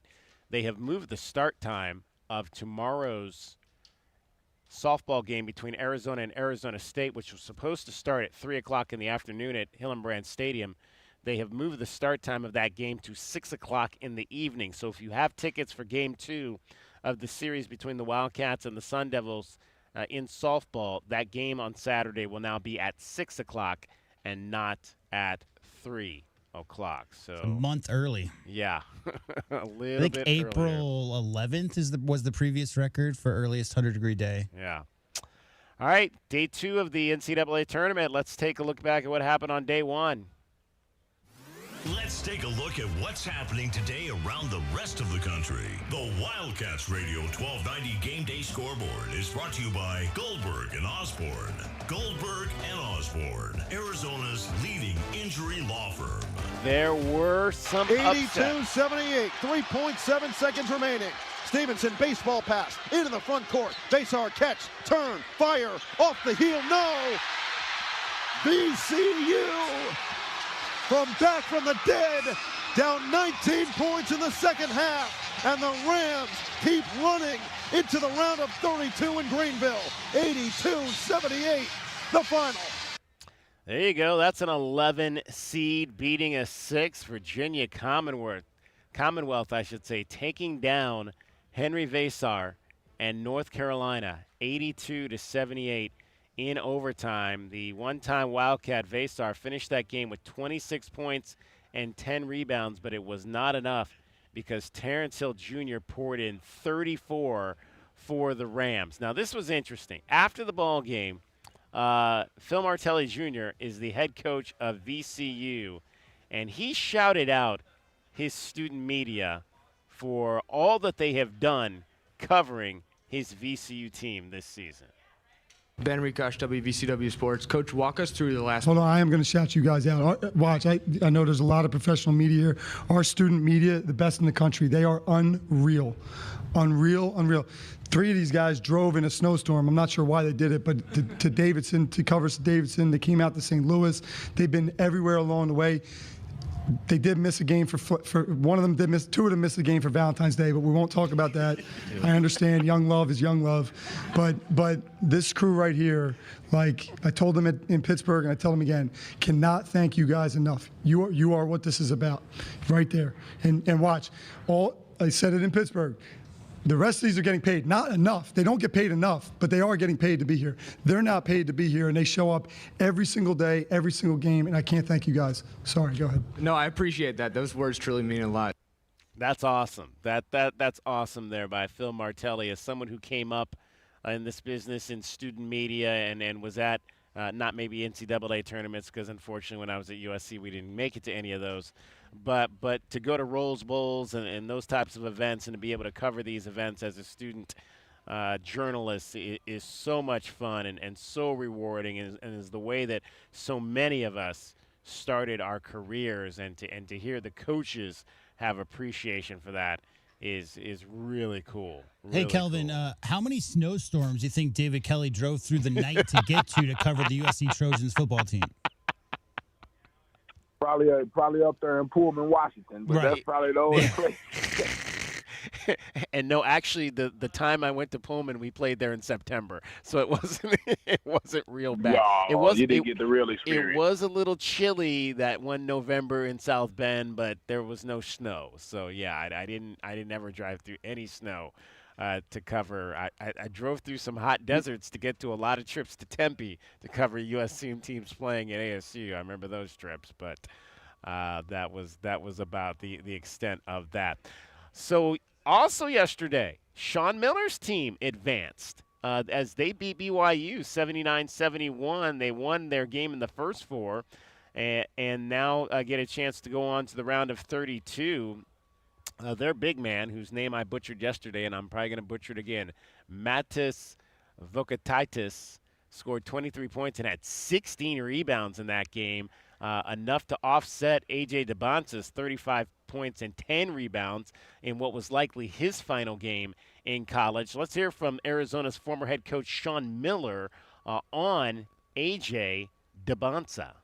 What makes him so unique, it's like, well, what position is he? He's just like a one-man wrecking crew. He can do so many different things. And, AJ's his own player, obviously, but to me, that's that unique path that he goes down. His size, his mobility, his skill level, his mindset of being able to be a smart player and make his teammates better, get to the foul line, how he gets to the foul line, it makes it very difficult. Some of the best players that I've had the pleasure of coaching, DeAndre Ayton, Derek Williams, Lauri Markkanen, Aaron Gordon, those guys are all obviously great players and high picks in the NBA. But, the one thing that's different about somebody like AJ is just that scoring punch, just getting fouled and doing it in a different way where he has the ball in his hands at his size. High praise there from Sean Miller for A.J. DeBonce. We'll see what the next path is and in terms of where he goes in the NBA draft. Paul George, Kelvin. Right? I mean, AJ at 6'10" isn't supposed to be able to do what he does. And there have been guys. I mean, you think about, that era in the Toronto Raptors era, obviously, with those big guards, the guys who are 6'8", 6'9", Kelvin. It's just that era we live in, and AJ came up in that era. My favorite is Wemby, right? People say Wemby plays like a shooting guard. It's because nobody taught him, Kelvin, when he was 12 years old, that his job was to stand underneath the rim. Right? AJ is just a dude who has been honing his guard skills and his perimeter skills his whole life. His handle's really tight, but he's also 6'9", super athletic, and really, really long. So that whole package is just obviously a nightmare matchup at this level, and will be a nightmare matchup once he gets to the NBA as well. Hey, who I say is Lamar Odom. Really? A lot of Lamar Odom, yes. Lamar was that shifty as a young guy? He could just do it all. Like a six. I think the size, right? 6'10" guys in general aren't your primary ball handlers who are facilitators and can also call their own number, right? That's a rare combination. Yeah, he was one of those guys with the late growth spurt. He was basically 6 foot 6'1" up until I think the 9th grade, and then just had a 9-inch growth spurt to 6'10". And also, Kelvin, I don't know if you saw this earlier this week. Obviously, I mentioned that the Texas won in the first four as they played there and were able to advance into the round of 64 at the end of the game on a dramatic shot. And former Arizona Wildcat grad alum, transferred in as a graduate, played 1 year here, Ryan Anderson, who's now a coach on Sean's staff, ran out onto the court after Draymond, I believe the young man's Draymond Gray, I believe is his name, hit the shot to put Texas ahead. Did you see that video, Kelvin? Oh, yes. Oh, yes, I did. Yeah. To say Sean Miller was not real happy with Ryan Anderson would be an understatement. I mean, he gave him an earful. Sean was asked about that ahead of the game against BYU. Here's what he had to say. Among the craziness of that ending was your assistant coach Ryan Anderson rushing onto the court after Trayvon Mark's winning shot. So can you take us through that moment? And did you have, what was your level of concern that there would be a technical foul called because he rushed onto the court? Yeah, I mean, a tough moment for Ryan as a young coach. Ryan played for me, so he felt like he was a player after he ran out there, for sure. You know, the thing about March Madness is it's that the emotion of it all, a last-second shot, an epic win, a tough loss. It's what makes March Madness so spectacular, the emotion of it. But all of us just have to make sure that we don't get caught up in the emotion, player, coach, et cetera. And yeah, we certainly didn't need to end that game on a technical foul. That would have been a bad moment for a lot of people, but in particular, a really bad moment for him. I'm glad it didn't happen. Yeah, he might have been unemployed if that had got technical and gotten called. He would have been out of it. You know, because one of Sean's responsibilities as a head coach who brings on a former player or any assistant coach is you're helping develop them into the next head coach. And so sometimes you got to teach them hard lessons, right? And I think that was tough. He gave him a verbal assault right there, which is, that's Sean when it gets down to it. But I think it was also a lesson for him to learn that he's a coach now. He's not a player anymore.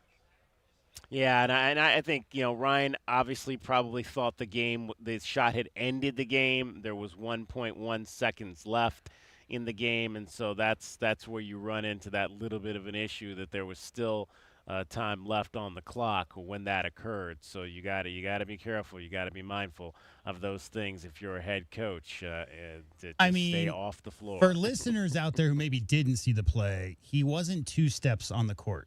Yeah. He was 15. He was in the key, man. He was way the hell out in the court. Like, that was him, again, like Kelvin said, he was sprinting out there. Remember, they lost in the first round his only year at Arizona. So, yeah, I mean, obviously, he got caught up in the moment. But, again, he wasn't a couple steps out. He had sprinted out into the middle of the court. All right, real quick, and we're a little bit long on this segment, so we're going to come back to DK with TL a little bit later. But Houston, big win yesterday. Michigan State advanced. Illinois won by 35 points. Gonzaga, 9-point win, just a 9-point win over Kennesaw State, but they're on.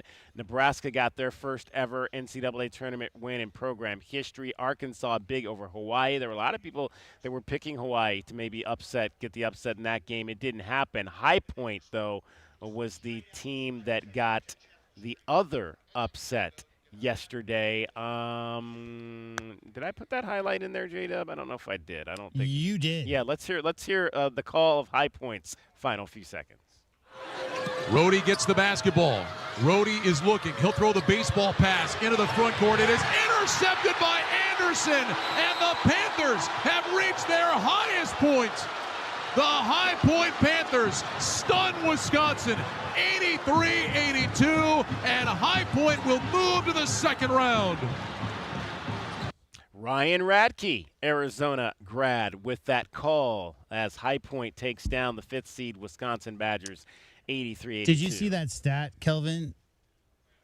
So Chase Johnson made that layup after the miss. They had a miss, and High Point got a long rebound, tipped it out, and Chase Johnson had a breakaway. and he had a layup that gave them the 1-point lead, which was the difference in the game, right? Prior to that, he had not made a two-pointer all season.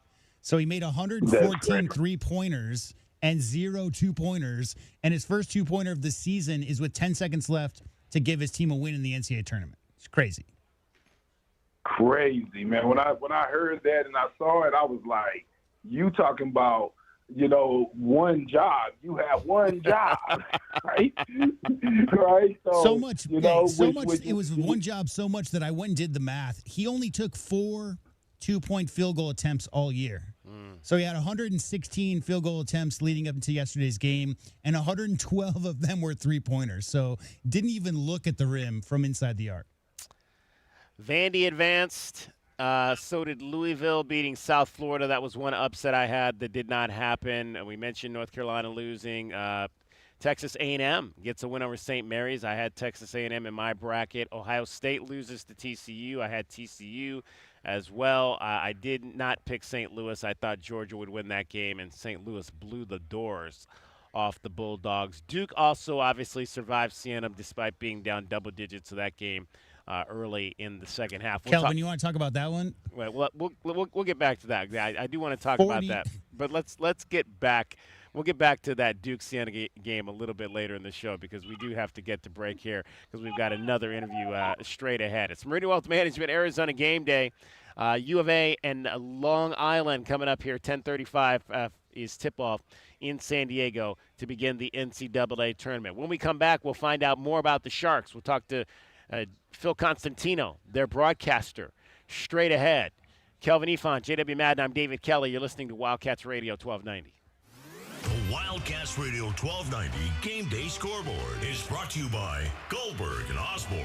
Goldberg and Osborne, Arizona's leading injury law firm. Wildcat fans, where do you go when the final buzzer sounds? You don't head home. You head to Roadhouse Cinemas and Roadies, Tucson's home court for great food, craft beer, and nonstop fun. At Roadies, you can bowl, throw an axe, play arcade games, or grab a burger while the next game plays on the massive screens. Then, catch the newest movies right next door at Roadhouse Cinemas with luxury recliners and full in-seat dining. Game days, movie nights, anytime. Make it a win at Roadhouse Cinemas and Roadies on the corner of Grant and Swan. Ready to score a new vehicle?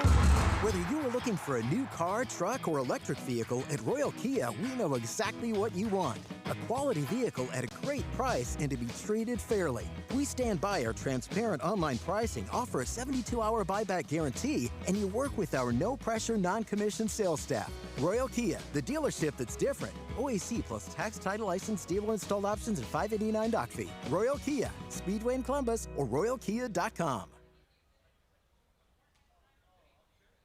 Plumbing issues can put your life on pause. But with anytime emergency scheduling, the neighborly done right promise, and more, Mr. Rooter Plumbing will have your life flowing again in no time. All fixed.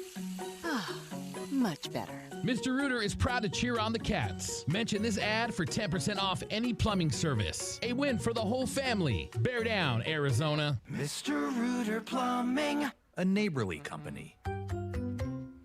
Are you planning a home renovation? Getting quotes on windows, doors, cabinets, countertops, or flooring? Before you commit, visit the Window Depot and make sure you're not overpaying.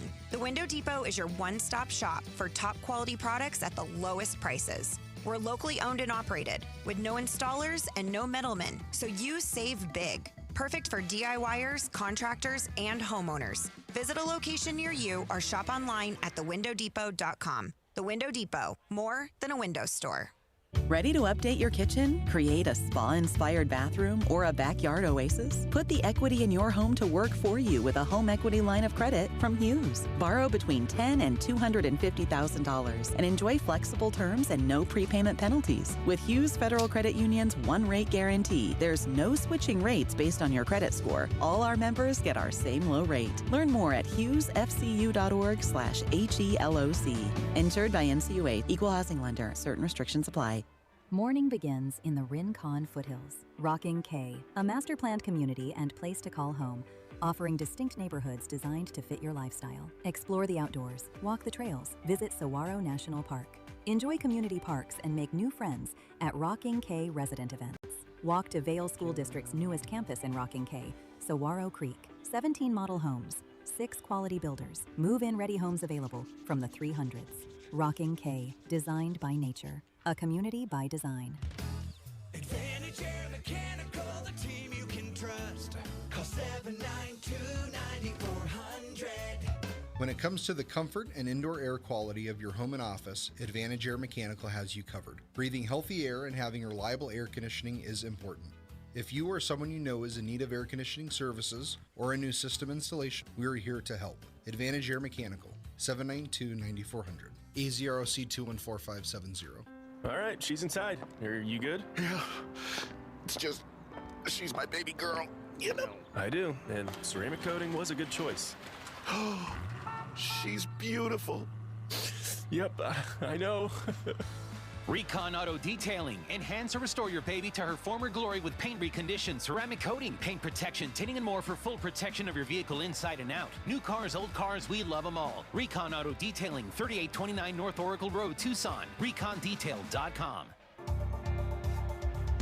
Our Window Depot coverage of U of A basketball continues. This is the Meridian Wealth Management Arizona Game Day pregame show on Wildcats Radio 1290. Now, back to your hosts, David Kelly, the captain Kelvin Yvonne, and J.W. Madden.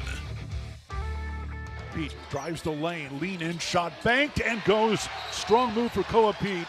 Now a timeout, Houston. Kelvin Sampson has seen enough right now. You love the aggressiveness. No, you really do.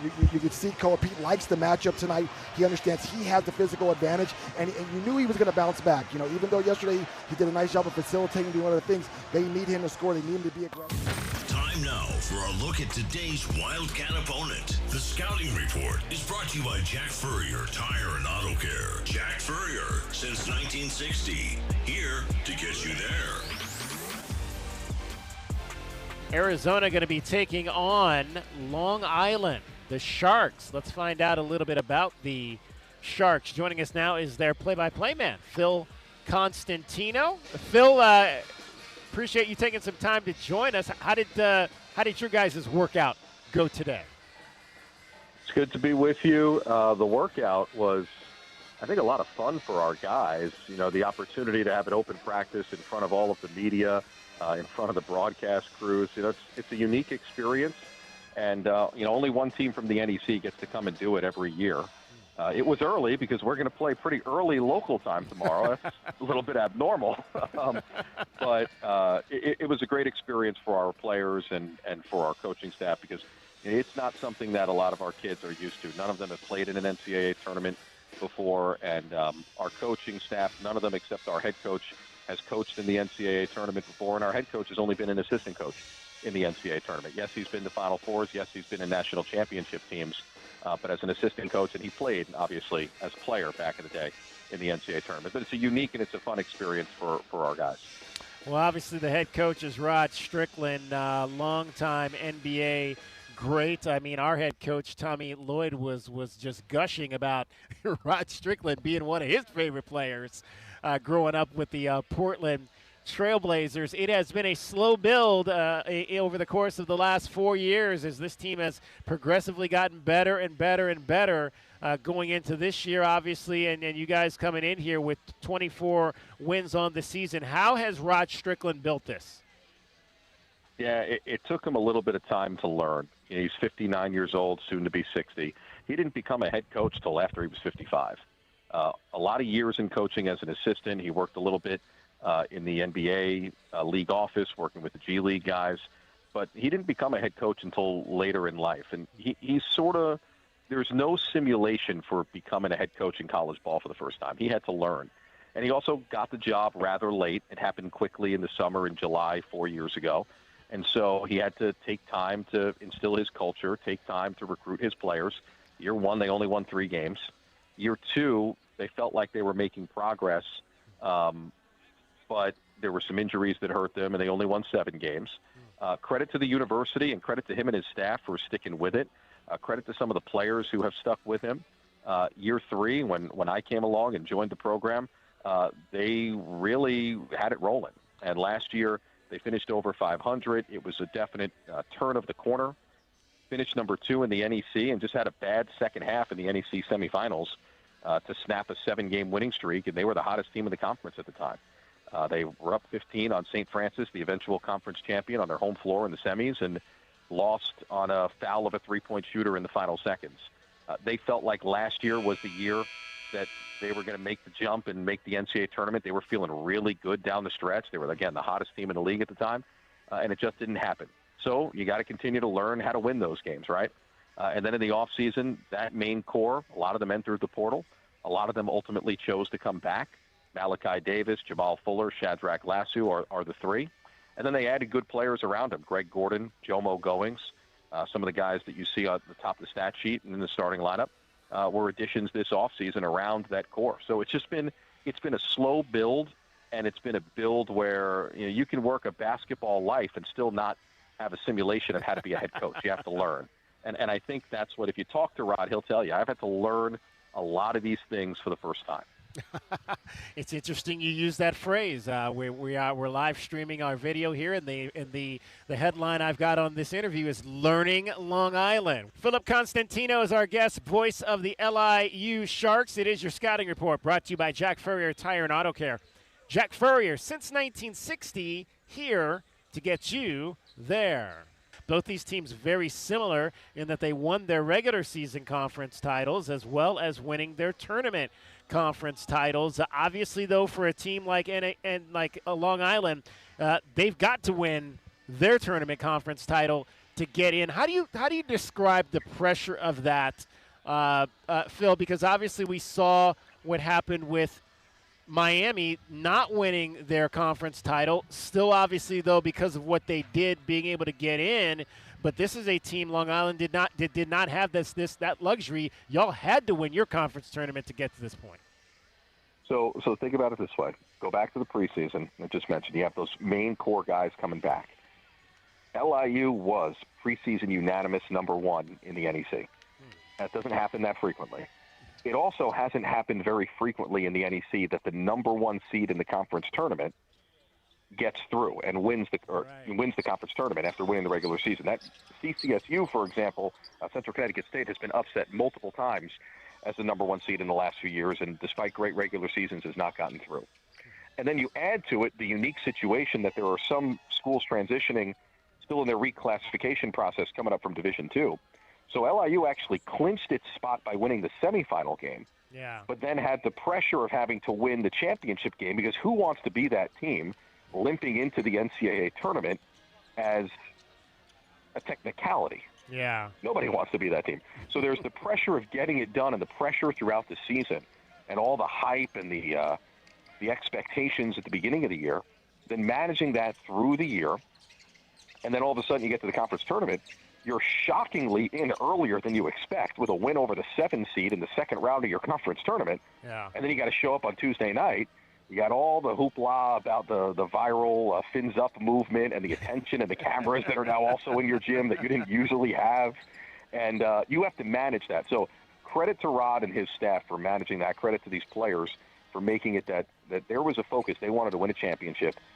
Even if they already clinched the NCAA tournament, they wanted to be the NEC champions. They did not want to limp into the NCAAs. Speaking of fins up, I had Greg Gordon. I caught up with him in the locker room earlier, and he did his version of that. Greg Gordon, Defensive Player of the Year. What makes him such a great defender on this team for Rod Strickland?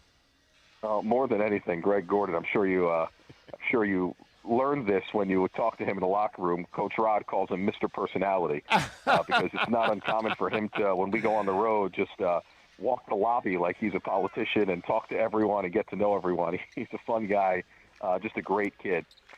Long, athletic, strong.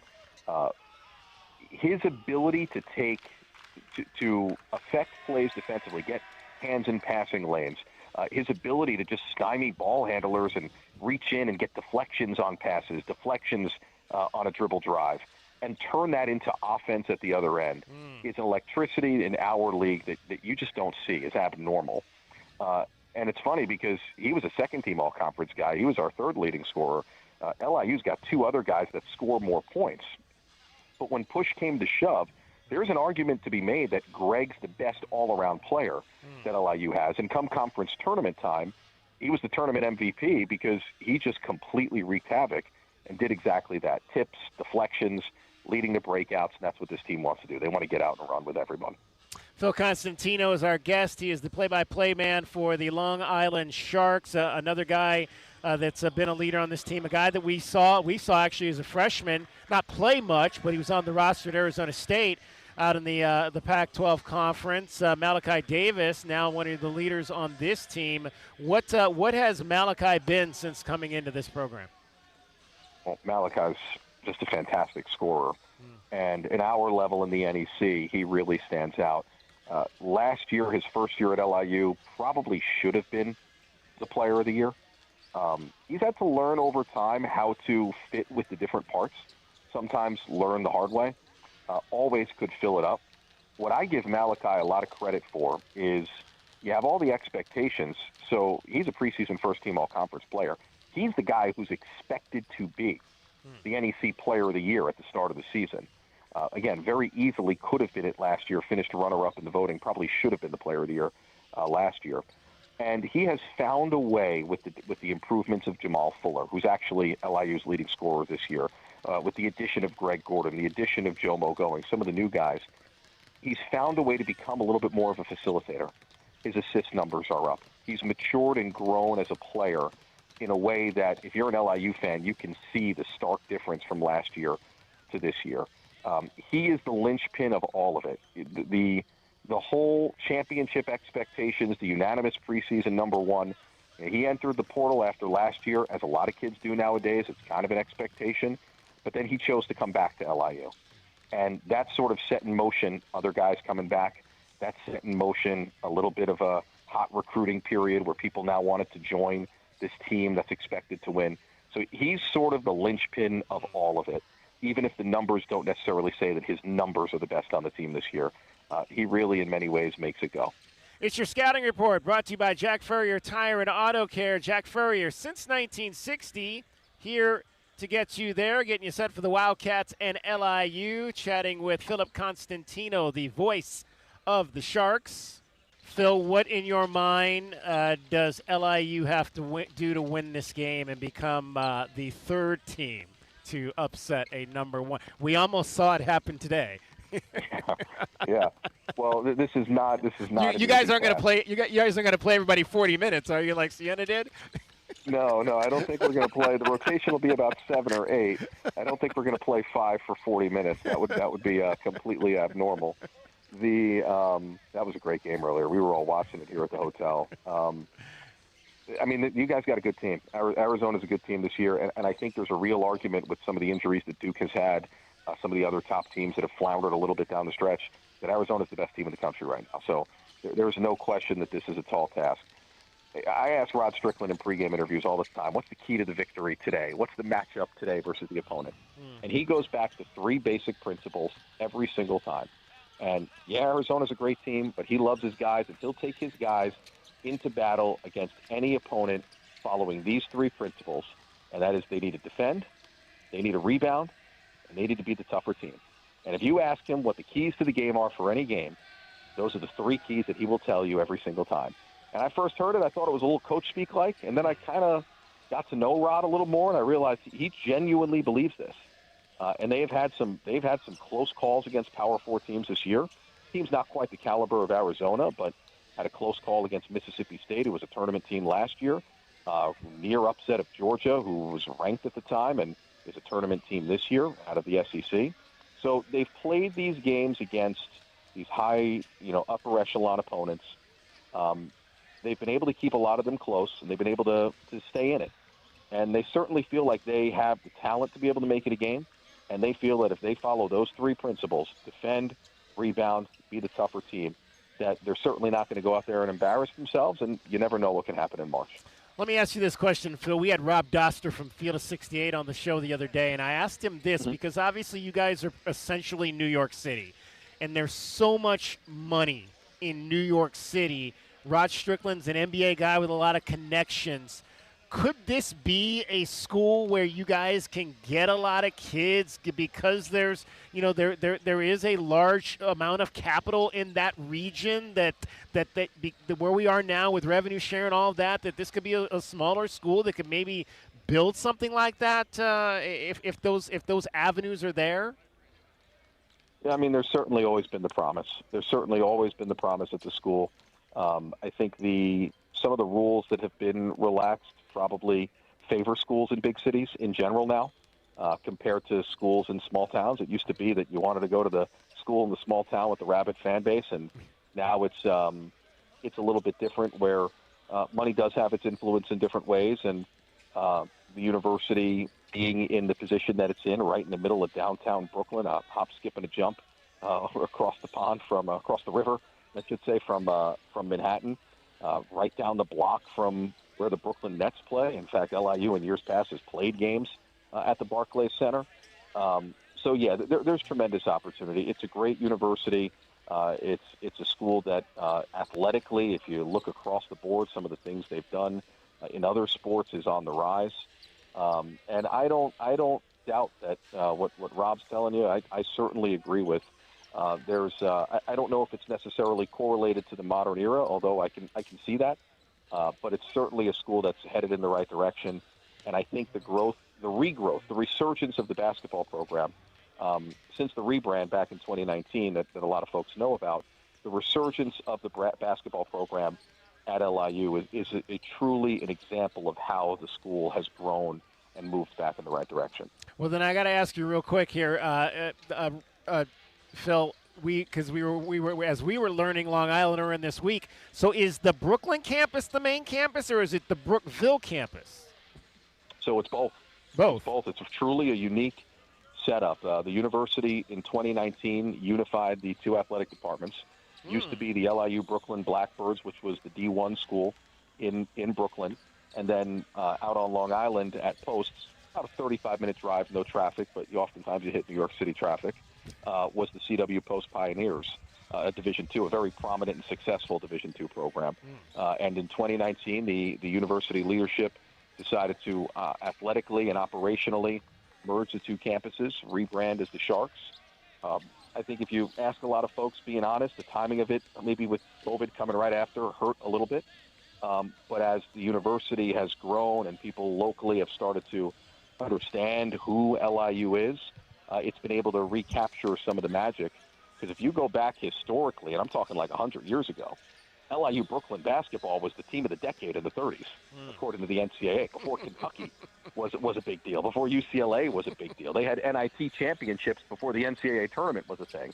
Wow. And then even into its years as a mid-major program, LIU Brooklyn basketball was a very successful mid-major operation in the NEC, and LIU basketball as a whole, claiming that history, has been to the tournament now for the 8th time, and the first time here in the new in the Sharks era, and the first time since 2018. So it's actually it's a unique situation where the program has had a lot of tradition and a lot of success, but it is also in some ways a new operation.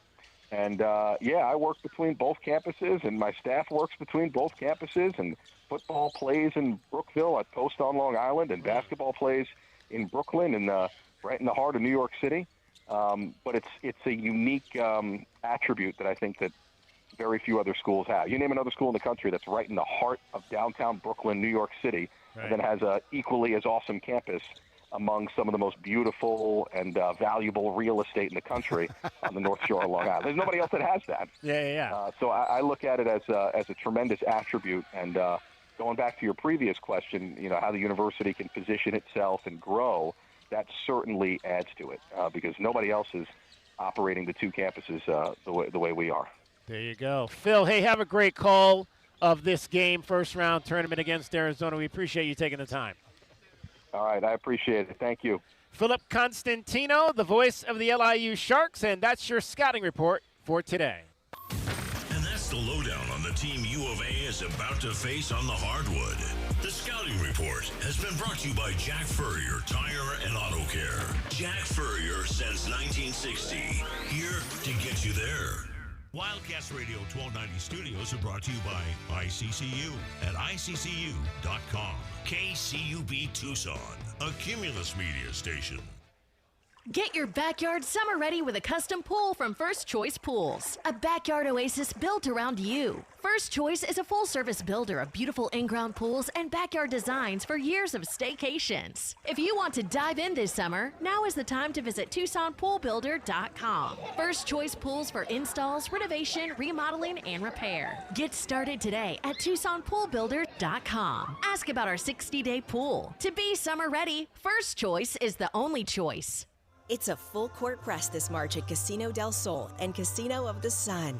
Join our $1 million March Mania promotion for your shot at $1 million with your bracket picks. Or win $100,000 with a perfect prop card, now through April 6th. Swipe your Club Soul card daily for a free drawing entry. Plus, every 200 slot and table points is an additional entry. Then join us April 6th for the grand finale drawing, only at Casino del Sol, an enterprise of the Pascua Yaqui tribe. It's Truck Month at O'Reilly Chevrolet, and supplier pricing is going on right now. That means huge savings on some of our most popular vehicles. Get up to $12,475 off the 2026 Silverado LD, up to $7,500 off the 2025 Blazer EV, and up to $2,500 off the 2026 Traverse. Truck Month is happening now, so don't miss out. Find us on Broadway next to Park Place Mall. Call 747-8000 or go to O'Reilly.com. O'Reilly Chevrolet. Together, let's drive. O'Reilly Chevrolet. Coach, Tommy Lloyd here with the Right Way team. Great news. Free furnace season has been extended through the end of March. Have you been thinking about replacing your heating and cooling system this year? To spark business, we're giving away an 80% gas furnace or a heat pump air handler with the purchase of a new air conditioning system. And we're offering up to 60 months no interest financing, manufacturer and energy efficiency rebates, and 10-year parts and labor warranty. Call or text 520-200-2422 to book your free estimate today or visit rightwayac.com. If it's worth doing, do it the right way. At Goldberg and Osborne, we know Arizona. It's where we live. It's where we work. It's where we've fought and won cases for the injured since 1989. Throughout our history, we've approached every case with a single focus: you. And we've got thousands of 5-star reviews to prove it. Put us to work for you by calling 1-800-THE-EAGLE today. So, what is it that scares you the most? The blue trucks from Essential Pest Control, Doctor. They leave bugs belly up.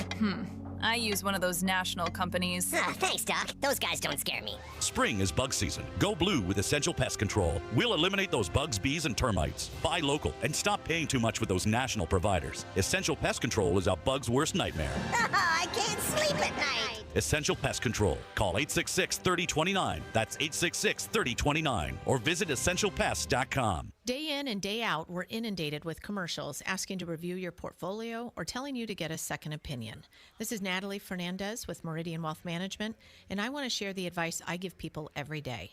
Talk to 3 different advisors at 3 different firms. It's important to understand their differences and find someone you can trust.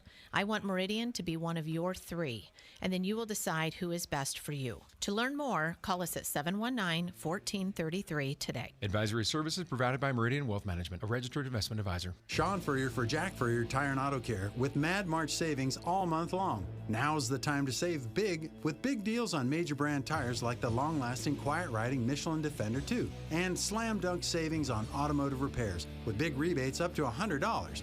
Jack Furrier Tire and Auto Care's 14 convenient locations are ready to assist on your next championship drive. Check out jackfurriers.com for even more savings. Jack Furrier Tire and Auto Care, since 1960, we're here to get you there. Wildcat Nation, are you ready? Bradley down into the lane, lay it up and good.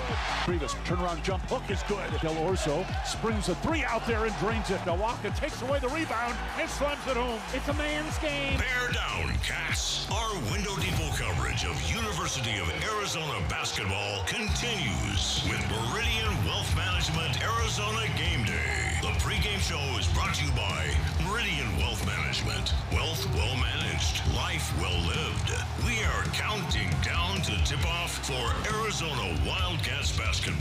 This is Wildcats Radio 1290. Del Orso in the left corner, guarded sharply by Sharp. Inside to Krivas. One bounce, turns, goes up, and lays it in.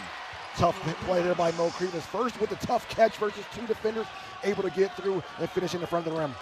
Let's take a look at the Right Way Rundown and see what's coming up on our pregame show. Brought to you by Right Way Heating, Cooling, and Plumbing. Doing things the right way. All right, final hour of our pregame show here as we get you set for the Wildcats and the Long Island Sharks. We'll find a little bit about the Sharks. We'll begin to identify some guys who could potentially get underneath the Wildcats' skin in this segment. Our Pest of the Game is brought to you by Essential Pest Control. Beat the book. The Wildcats are a 30.5-point favorite. The over-under is 149.5. We'll get your keys to the game as well. Brought to you by Royal Automotive. Starting lineups as well coming up straight ahead as the Wildcats get set to do battle with Long Island. Also want to hear from you, 520-848-1290.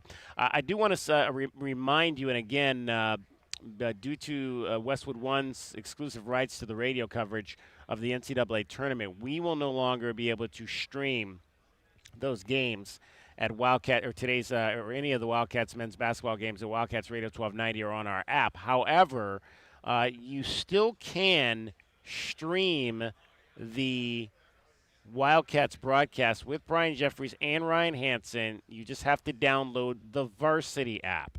So download the Varsity app, or on your desktop, go to the Varsity Network and search for Arizona, and you can go to the Arizona Wildcats page.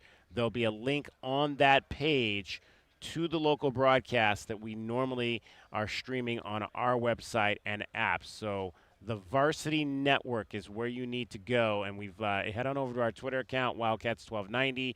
We've put up a link, a direct link there to how you can get the broadcast involving Brian Jeffries and Ryan Hansen. So just want to make sure you are aware of that.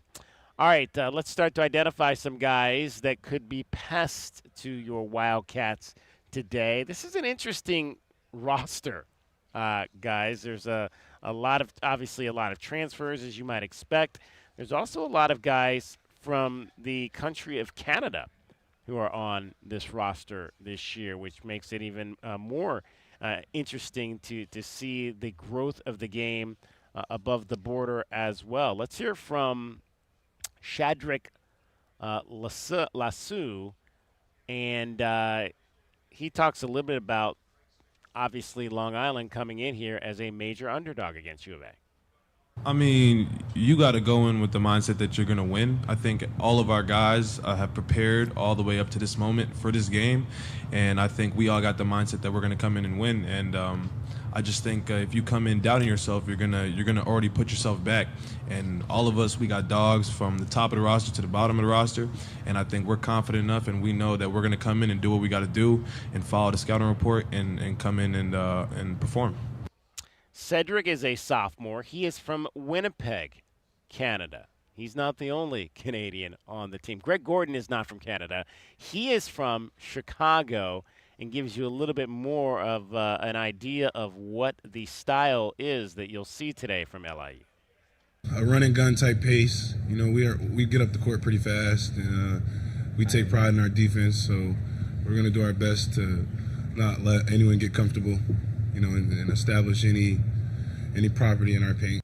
Yeah, he's from Lincoln Park, Chicago, so Greg Gordon knows a little bit about the American style of basketball. Now, another guy that's from Canada is Jamal Fuller. Jamal Fuller is a 6'5" graduate guard. He is from Toronto, Canada, and talked a little bit about not only repping Long Island, but repping his nation to the north. For me, I had a different journey. Coming out of D2, it was kind of different. New York feels like a second home. Like it feels like I'm in Toronto, and it's just a great feeling. So after that, and talking with Coach Rod, and getting to see the vision that they showed us, I was okay with committing and coming back. Kelvin, it's interesting. We talked a lot earlier this week just about the growth of the game of baseball with the World Baseball Classic, and how it's a world game now, and obviously we've seen the growth of basketball from the European side of that for a number of years, but we are now even beginning to see the game growing above the border. Benedict Mathurin being a Canadian who came down here and played at the University of Arizona. A lot of guys who are from the Canadian country, or the country of Canada, playing basketball, coming down here to the United States to play basketball.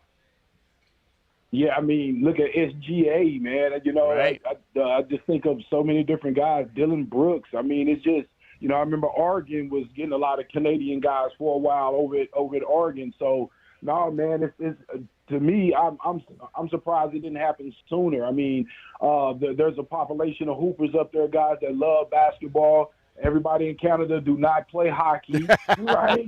Right. And some dudes actually hoop, you know, and an influx of those guys have came into American basketball, especially the college ranks, and been working there. What's that? Lou Dort. Lou Dort is another one that I think of. It's just a bunch of those guys, man, and they're great athletes, and they had a chance to get some of this great American basketball coaching, and yeah, now you got a problem.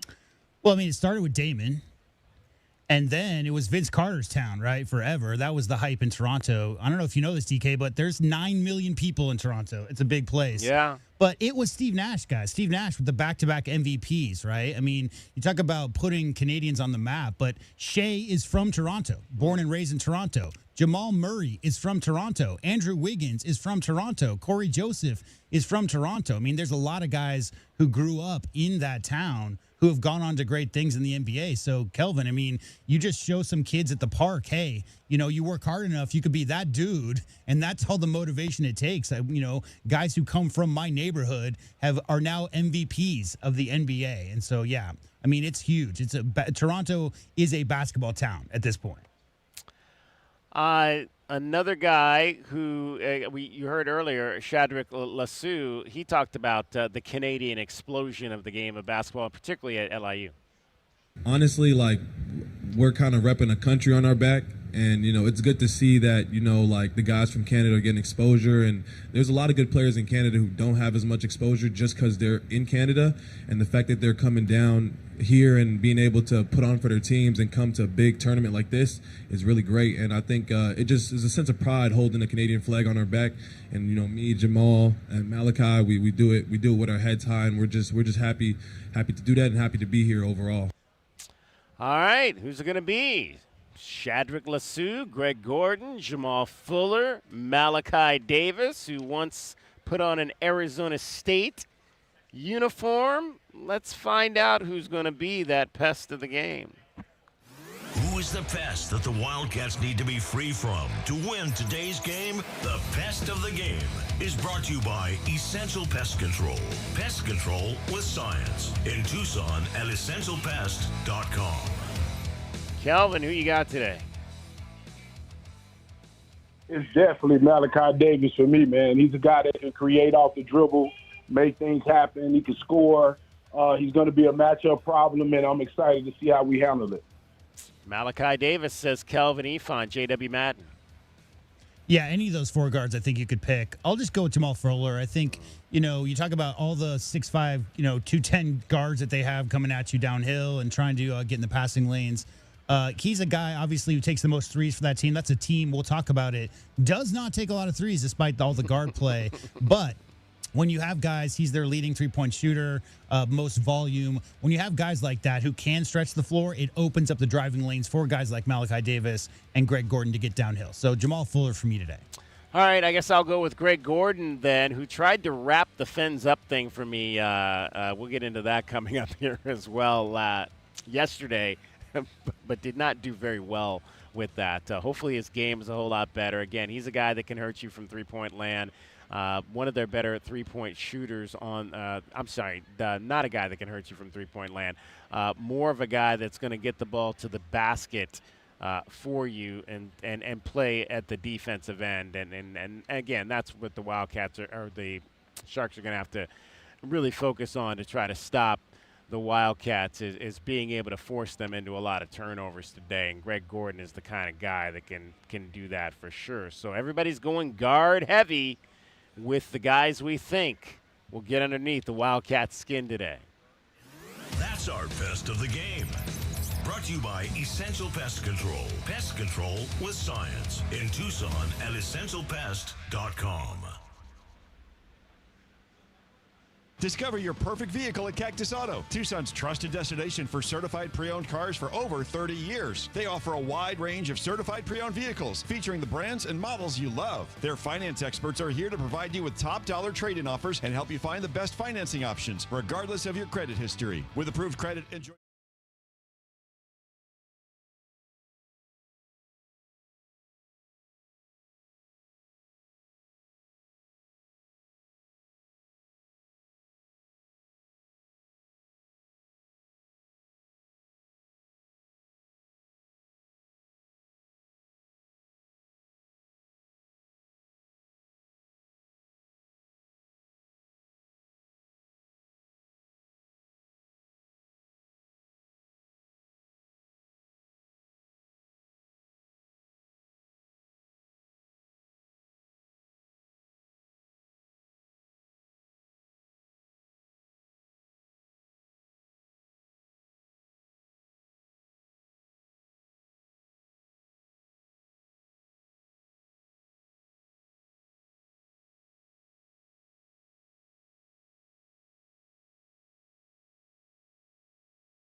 Island.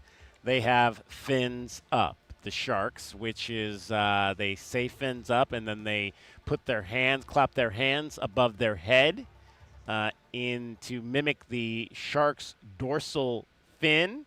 It's something, obviously, their student sections does. I think they do it a lot when there's free throws happening and whatnot, so we'll have to see. That's not the story, though, right? Like, two guys who have no affiliation with LIU 3 years ago came in and decided they were going to start that, right? Yeah, I don't think they were actually students. Yeah, was what my it's just two Long Islanders. They decided they were going to choose LIU, and they started the fins up thing like 3 years ago, 4 years ago, right? Yeah, so it was not a student-led thing. For sure. Let's hear, though, I tried to get Greg Gordon to wrap it. If you want to hear that or see that, head on over to our YouTube Shorts. I have Greg Gordon trying to wrap fins up, but he explained it a little bit better in the press conference yesterday. The first fins up is going to send shivers down everybody's spine. You know, I feel like even Arizona would do it. You know, it's such a great movement. You know, everyone loves it. It's like fun. So I think that it gives us the belief that, like, you know, no matter where we are, they're rooting for us. There you go. Every team, every school has their thing. We have ours at Bear Down. They have theirs with fins up. I'll be interested to see how fins up plays today here at the Vijas Arena in San Diego. All right, let's hear from the head coach. For all the questions you need answered, it's DK with TL. Our David Kelly asks Tommy Lloyd questions, and you get the answers. DK with TL is sponsored by Hughes Federal Credit Union. Hughes Federal Credit Union. We take you further. All right, the Wildcats getting set to take on the Long Island Sharks here. Tommy Lloyd spoke yesterday about this Long Island team and what he expects from them. They're really scrappy, and they have hoopers. They've done a great job putting together a team that makes sense. I mean, they got to, they're committed to a style of play. That's going to be, aggressive. Mostly man-to-man defense. They're really good in the gaps and really handsy. And then, offensively, their actions might not be complicated, but they have good individual players, and they put them in situations that they're comfortable in. So, we know we're going to have to, accommodate for that, and we're going to have a game plan heading into the game. They got kind of a dynamic forward, number 33 Fuller, and he's just a really good player. I mean, he's leading them in scoring. He kind of scores inside out. He makes threes. He's a bigger guy that can kind of handle the ball in certain situations. So, he's kind of one of those matchup nightmare guys that we're going to have to make some decisions on. Tommy, at times Rod will put four guards on the floor. What can be difficult about defensing that? Well, in the game today, that's not uncommon. A lot of people are playing four guards, and at times he will play a smaller lineup. Obviously the difficulties can be sometimes it spreads you out a little bit, and maybe they have some matchup advantages where you have a guy that's not a super strong perimeter defender guarding a perimeter player. I know we're built for it. We've been facing it all year, and I know our bigger guys are good perimeter defenders. So for me, when teams go small, I usually like to double down on going big and seeing how they respond to that. And what update can you give us on Jaden and his wrist, how that progressed through the week? I haven't heard one thing about the wrist all week, so it seems to be in good shape. He's been practicing normal, nothing on his hand, so he's looked good to me. And those are the questions that you needed answered. DK with TL is sponsored by Hughes Federal Credit Union. Hughes Federal Credit Union. We take you further. Well, that's what everybody in Wildcat Nation wants to hear. A healthy Jaden Bradley, guys. I mentioned earlier in the week we really wouldn't know anything until we had a chance to lay eyes on him here in San Diego, which I did yesterday, and he was not wearing any type of wrap, any type of protection on the hand. He was, flipping his jumpers up, flipping that wrist on the jumpers, using the off wrist there for support when he needed to do that, and went through all the drills at least that we saw. So it appears to be okay. Obviously not 100%. We're not going to say he's 100%. But we'll have to just wait once he gets into the game and see, because, again, Kelvin, that's something that can easily be banged again, tweaked again once you get into game contact. And we'll see how it plays out there. We'll see if he comes out with anything on it prior to the game today.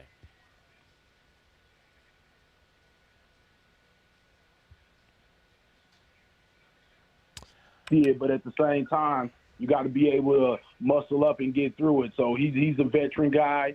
He understands what time it is, and that it's just go time.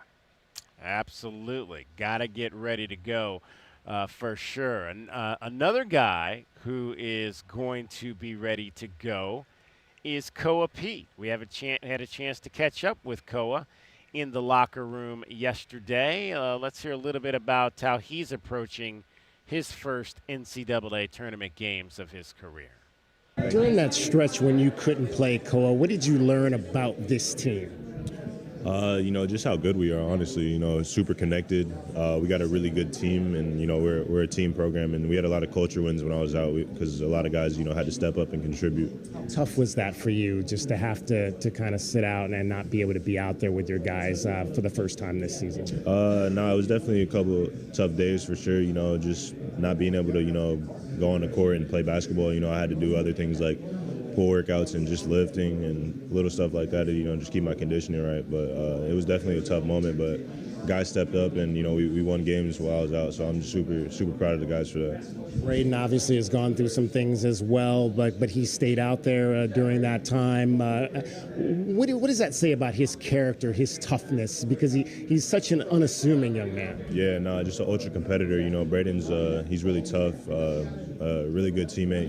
Right here is my guy. So he's one of my best friends on the team for sure. What do you love about him? What's kind of made him a guy that you've gravitated to right from the start?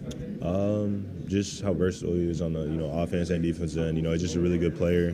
Has a really good feel for the game, and I think me and him play together for sure. What do you see in Long Island when you look at the tape? Just a really physical, scrappy team. Try to get under your skin.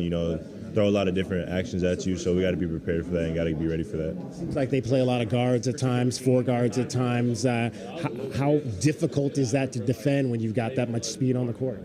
I feel like defensively we're really good, but obviously, that's a different look they could throw at us. So just got to be prepared for that, and got to slide our feet on defense and just guard our yard. You've been in some high-profile environments, state tournaments, USA basketball, but how do you think this weekend is going to compare to those? I've been in a lot of big games, so I don't know honestly yet. We'll see tomorrow when I step on the court, but I'm just super excited. Just try to take it like another game and go out there and compete as hard as I can. Cool. Best of luck. Thank you. All right, Koa Pete speaking yesterday in the open locker room. That's one of the obviously cool things of the postseason is we get a chance to get to know these guys a little bit better than we do during the regular season when the media availabilities are a lot more controlled, a lot more one-on-one opportunities and whatnot that you get in this environment here at the NCAA Tournament. Koa Pete, a third-team All-Big 12 honoree, 14 points a game, 5 rebounds, 3 assists, and 21 points in the Big 12 title game last week in Kansas City. All right, let's find out who's going to beat the book today. Did the Cats beat the spread? It's time to find out how we bet the book and if we beat the book. Bet the Book is sponsored by Casino del Sol. Casino del Sol, home of award-winning dining, gaming, resorts, and golf. All right, the games are waning. We have as many as 6. As few as 1. DK plus 14, Jada plus 2, Kelvin minus 6. As we come into this one today, Long Island, a 30.5-point underdog, the largest underdog that was facing a number 1 seed this weekend. So we'll start with JW Madden. JW Madden, Arizona minus 30.5 today. Well, I know they're definitely going to come out and play inspired because that's just what this team does, game at a time, all that stuff. I really am impressed with what Rod Strickland has done over there at LIU. I think they're going to be really feisty. I think as long as Arizona doesn't turn the ball over a ton, they could probably get close to that. But, man, that's such a big number. I just have so much respect for LIU. I think that Arizona wins very comfortably, but not quite by that number. So I'll say, 20, mid-20, something like that. All right, yeah, they have not been a 30-plus point favorite much this year. They were against Utah Tech. They didn't cover that night. They were against Northern Arizona early in the year. They didn't cover it that night. They were against Bethune-Cookman. They did not cover that one either. I think there was only one that I saw. They did cover against South Dakota State. They were a 32.5-point favorite that night, and they did cover. So less covers than more covers. J-Dub is taking the points on that. Kelvin, what say you? Yeah, I got to take the points on that. I 30 points, 31, 30 and a half, that's crazy. Definitely, I think U of A has the firepower, but I think Coach would, being up 20-something with about 4 or 5 minutes, about 3 minutes left, I think he would take the guys out and get them ready for Sunday's game. All right. I'm going to agree with you guys on that. I'm taking Long Island and those 30.5 points tonight. The over-under comes in at, let me get back to that real quick, 149.5. I think the Wildcats 86. Yeah, I think it's going to be maybe. I'm going to say maybe slightly under that. I think it's going to be like maybe a game that's 80s or low 80s, low 60s, probably like an 82-62 type game. So I'm gonna say that number comes in under. K-Rock. Yeah, I have to agree. I think Wildcats defense is going to be pretty tough. I think they're going to score, but I just can't see them scoring over 65. So yeah, under. Yeah, I agree, but I'll go over just so that we're not all the same. There you go. That's the only way you can. That's the only way you can win at this. You got to. I don't care about winning. I just want to be contrarian, and I think both teams could light it up. You never know because it's really one game in the NCAA tournament could go either way. Both defensive teams first and foremost. But yeah, I mean, I could definitely see it going under. But if they do get into a shootout and both teams are lighting it up from the outside, it could easily be in the 160s. All right, we'll find out who beats the book after the game. That is how you bet the book so you can beat the book. Bet the Book is sponsored by Casino del Sol. Casino del Sol, home of award-winning dining, gaming, resorts, and golf.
This will be one of the first games on the docket today, so the rest of the nation will have an opportunity to see the number 1 seed in the West. Final chance for you to get in on the program. 520-848-1290 is the number. Guys, I wanted to go back real quick to we were talking obviously during the scoreboard segment about some of the games yesterday, and you guys both had some thoughts on the Duke game, a game in which they trailed double digits early in the second half of that game, but were able to come back and ultimately win. Yeah, what I said, Kelvin, yesterday was that the pregame speeches today kind of write themselves, right? After what the 2-1 seeds yesterday. But 40 minutes for all 5 starters. Now, if you don't know the story, listeners, one of the players from Siena was suspended going into their postseason tournament. Another was injured. So they were down, Kelvin, to basically 5 warm bodies. And those guys, had a 10-point lead over the number 1 overall seed in the tournament at halftime. Just did not have the legs down the stretch. Saw a few air balls, a couple of costly turnovers, but almost had the gas in the tank, Kelvin, for all 5 starters to play 40 minutes.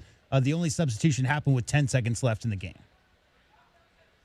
Yeah, as a coach of the Duke team, eventually that's going to catch up to them. But, at that point, it makes you a little nervous because you can't underestimate people. You're the top-ranked team. You're playing in that first game.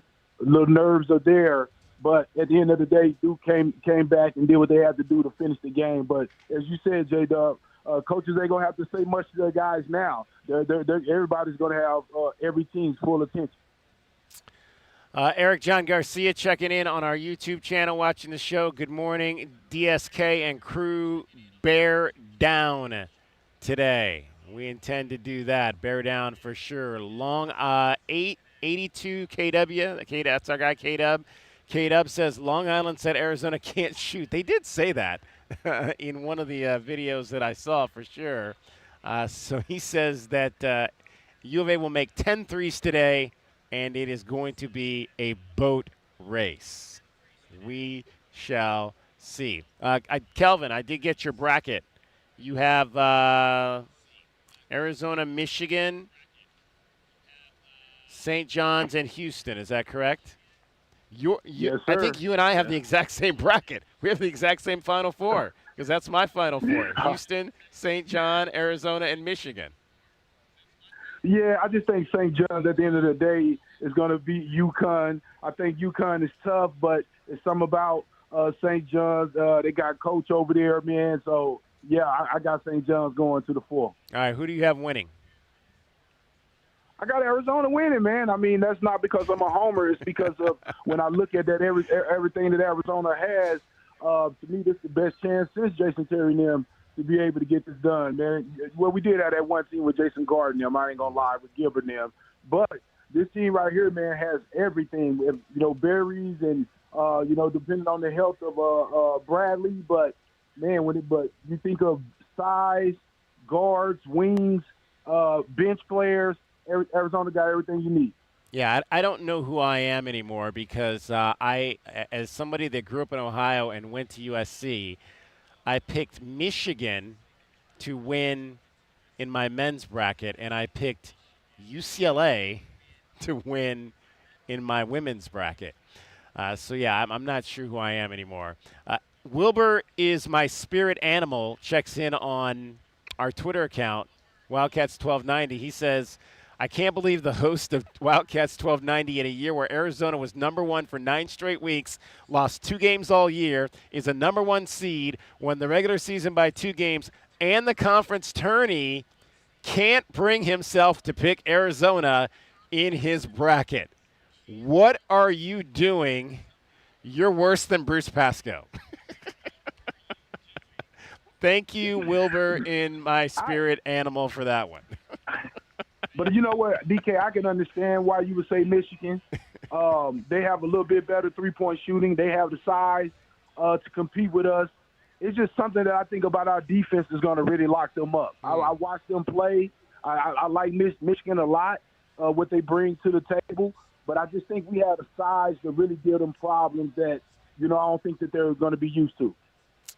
All right. It's going to be fun to watch over the course of the next 3 weeks for sure. All right, before we get to our keys to the game, let's hear from Anthony Del Orso. Had a chance to catch up with him yesterday. Tough to stop them down low. We got to make sure we continue to defend, continue to rebound, control the tempo of the game. Don't let any risks overweigh. Take the right shots. Don't turn the ball over. Just normal things that we've talked about all season. I think what we've normally done all season should be able to get us over the line in any game. We don't have to reinvent the wheel. How important has it been for you to show kind of your overall game? Because last year we saw you primarily as a jump shooter. At times, Tommy said that that's what he wanted from you. He didn't want you driving and that, but we've seen more of that this year. How important has it been for you to kind of show your ability to score at multiple levels? Yeah, that's something that I've always thought I could do, and I think people don't understand there's roles on a team and there's different styles of what guys have to bring. Last year was more of that shooting. This year we got multiple guys that can do multiple things. But in the off-season, I changed my body. I changed the way I approach the game, and that's helped me a lot. Being able to get in the lane, compete with the physicality, and also instill my physicality on people. So yeah, it's been fun to kind of showcase that and show the world kind of what I've been thinking I could do the whole time.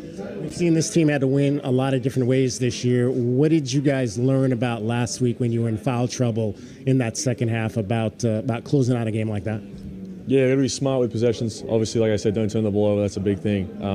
Fouls, key fouls. This guy trying to get something out of here, but just play the game the right way. Be smart. I think that's something we pride ourselves on. High IQ basketball. And yeah, like I said, anyone can step up at any moment, and guys have stepped up in the past, and we trust we got the depth to back up whatever happens. Jaden, give me a Delhi story. Yeah, no, actually, I got a question. Sorry. So during the playing, what do you do to kind of, other than sleep, to pass your time? Like, do you play any games on the phone? Any multiplayer games or anything? Yeah, so like there's this offline games kind of thing. Holy shit, offline games, but there's a 2-player like little soccer game that we play. Typically, like me and him play. How does that go? Like, what do you think the record is? I was gonna ask, like, who do you play with, and like, how are the matchups? Yeah, so we normally play like me and you. It's like a little soccer game, and I think like pretty fair to say that like I'm up in the series by a fair amount. I disagree. Really? What do you think it is? Playing right back, we'll get one in, and then next time when we're in here, we'll tell them. Okay, yeah. Clown, such a total clown. That keeps everybody loose, I would imagine. Yeah, that's what I mean. Like, keep it normal. We would do this back in Tucson. We got to keep it in San Diego. Anthony, best of luck. Thank you. I appreciate it. So I couldn't, and I should have followed up and asked him exactly what the game was. It sounded like they were saying Musaki or something like that. We'll have to find out more on that tomorrow and exactly what that game is all about that they're playing on the airplane apparently. Because I've never heard of that one for sure. All right. I guess they don't play. Go ahead, Kelvin. So I guess they don't play Tonk anymore. Not Tonk, exactly. Or boot, Tonk or boot. We used to play a game on the bus in the minor leagues called Boo-Ray. I don't even remember how to play that one yet, but yeah, there's some good bus card games for sure. But apparently, this sounds like maybe something you play on your phone with everybody sitting in different seats. I can't imagine how fun that is, but. I don't live in this era of traveling as a young person, so we'll see. All right, real quick, I want let's get our keys to the game in first, and then if we have time, we'll hear from Tommy Lloyd on his respect for Rod Strickland. Wildcats fans, what are the big keys for today's game? Our keys to the game are brought to you by Royal Automotive Group. Royal Automotive Group, the dealership that is different. All right, J.W. Madden up first today with keys to the game. Yeah, I mean, I have a feeling that all of our keys are going to be similar. LIU is trying to, control the paint with their 4-guard lineup. Arizona that's Arizona's area. So you got to feed the bigs early. Let them understand what Koa, what Mokrivis, what Tobe Awaka, and obviously, all those guys are about. And 50 points or more, I think, will get it done. Keep the turnovers low. I think LIU is obviously going to try to, bring a little bit of pace. It's really hard to run with Arizona with the athleticism and size. You got to be smart with the basketball. I think more than anything, if they're really loose and not maybe don't have their heads in the game, a big turnover number, that's how you lose a game like this, 16-1. So less than 12, I think, gets it done. And number 3, I think the perimeter defense is going to be really key. I think Jaden Bradley, Braden Burries, Ivan Karchenkov, Dwayne Aristode, all the guys who are going to be getting those perimeter defensive assignments need to keep those 4 guards in front of them. I think 40% or under shooting is the number I'm looking for those guards. Just make sure that their lives are difficult, hand in their faces, and those will be key to the big win over LIU today. All right, I think you got to really take their belief out of this one today. You can't let them think they can hang around. We saw it yesterday. Siena, up double digits. Howard was close early in the second half. I'd real comfortable if Arizona started sharp in this game. First 2 wars, first 2 4-minute wars, and really take them out of this game early. Don't let them believe they can be in it, because if you begin to believe you can be in it, then crazy things can happen once you get to the second half. What J-Dub said, dominate the paint first. That's what the Wildcats do. Pound that ball inside, get Motias Krivas going. I think this can be a Motias double-double type of night, or afternoon or morning, actually, here in San Diego. So I'd like to see that double-double on the line for Motias as we move forward here today. And, again, just like in any game, take care of the basketball. Don't give them more possessions than they need to try to make something happen. Keep your turnovers under 10, and Arizona, I think, wins easily, but not by 30-plus today. Kelvin. I think that we need to do a great job on Jamal Fuller, man. I just feel like he's a guy that shoots threes. He plays inside out. He's like the power forward guard for those guys, number 33.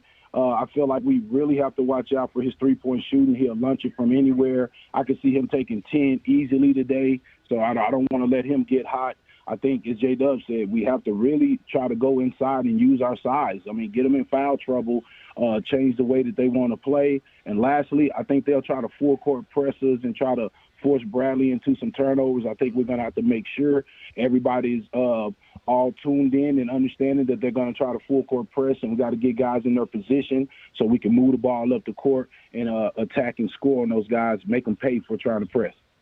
All right, that's what we believe the Wildcats need to do today to beat Long Island. Those are our keys for today's game. The keys to the game. Brought to you by Royal Automotive Group. Royal Automotive Group, the dealership that is different. All right, before we get to the starting lineups, let's hear from Tommy Lloyd on his immense respect for Rod Strickland. I know they got a good coach, and he was a heck of a basketball player. I mean, I grew up a Portland Trailblazer fan, and Rod had a great stretch of his career at Portland. I mean, he's one of the best point guards in the NBA, and no one could keep him in front. And, I definitely remember that. And obviously he's been, I don't formally know him, but I know he's been around, college basketball and good players for a long time now. He was affiliated with, Kentucky for a long time, and then, the G League Ignite, that type of stuff. So, it's a really cool story to see him, have success. And I'm going to be honest with you, I don't know a lot about Long Island at this point, but, over the course of the week, I'll definitely learn a lot more. All right, that was the head coach. Amy Burton checks in quick on the text group. She says she's also got the same Final Four, Kelvin, as we do, and she's got the Wildcats winning. Let's get you the starting lineup for today.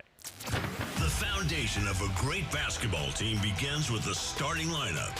Today's starting lineup is brought to you by Rocking K, a master plan community designed by nature. Jaden Bradley at one guard, 6'3", out of Rochester, New York. Jaden averaging 13 points and 5 assists on the season. Braden Burries is a freshman out of San Bernardino, California. Braden on the season leading scorer, 16 points. He dishes out 3 assists. The man in the middle, 7'2", out of Trule, Lithuania, Motiejus Krivas, 11 points and 8 rebounds on the year. Koa, freshman out of Chandler, 14 points, 5 boards for Koa. And Ivan Karchenkov, your forward out of Munich, Germany, 10 points and 4 rebounds on the season. Tommy Lloyd is your head coach. Coming up next, the NCAA Tournament. Number 1 seed Arizona, number 16 seed Long Island. We'll talk to you after the game. Download the Varsity app to listen to Brian and Ryan. Bear down, Arizona.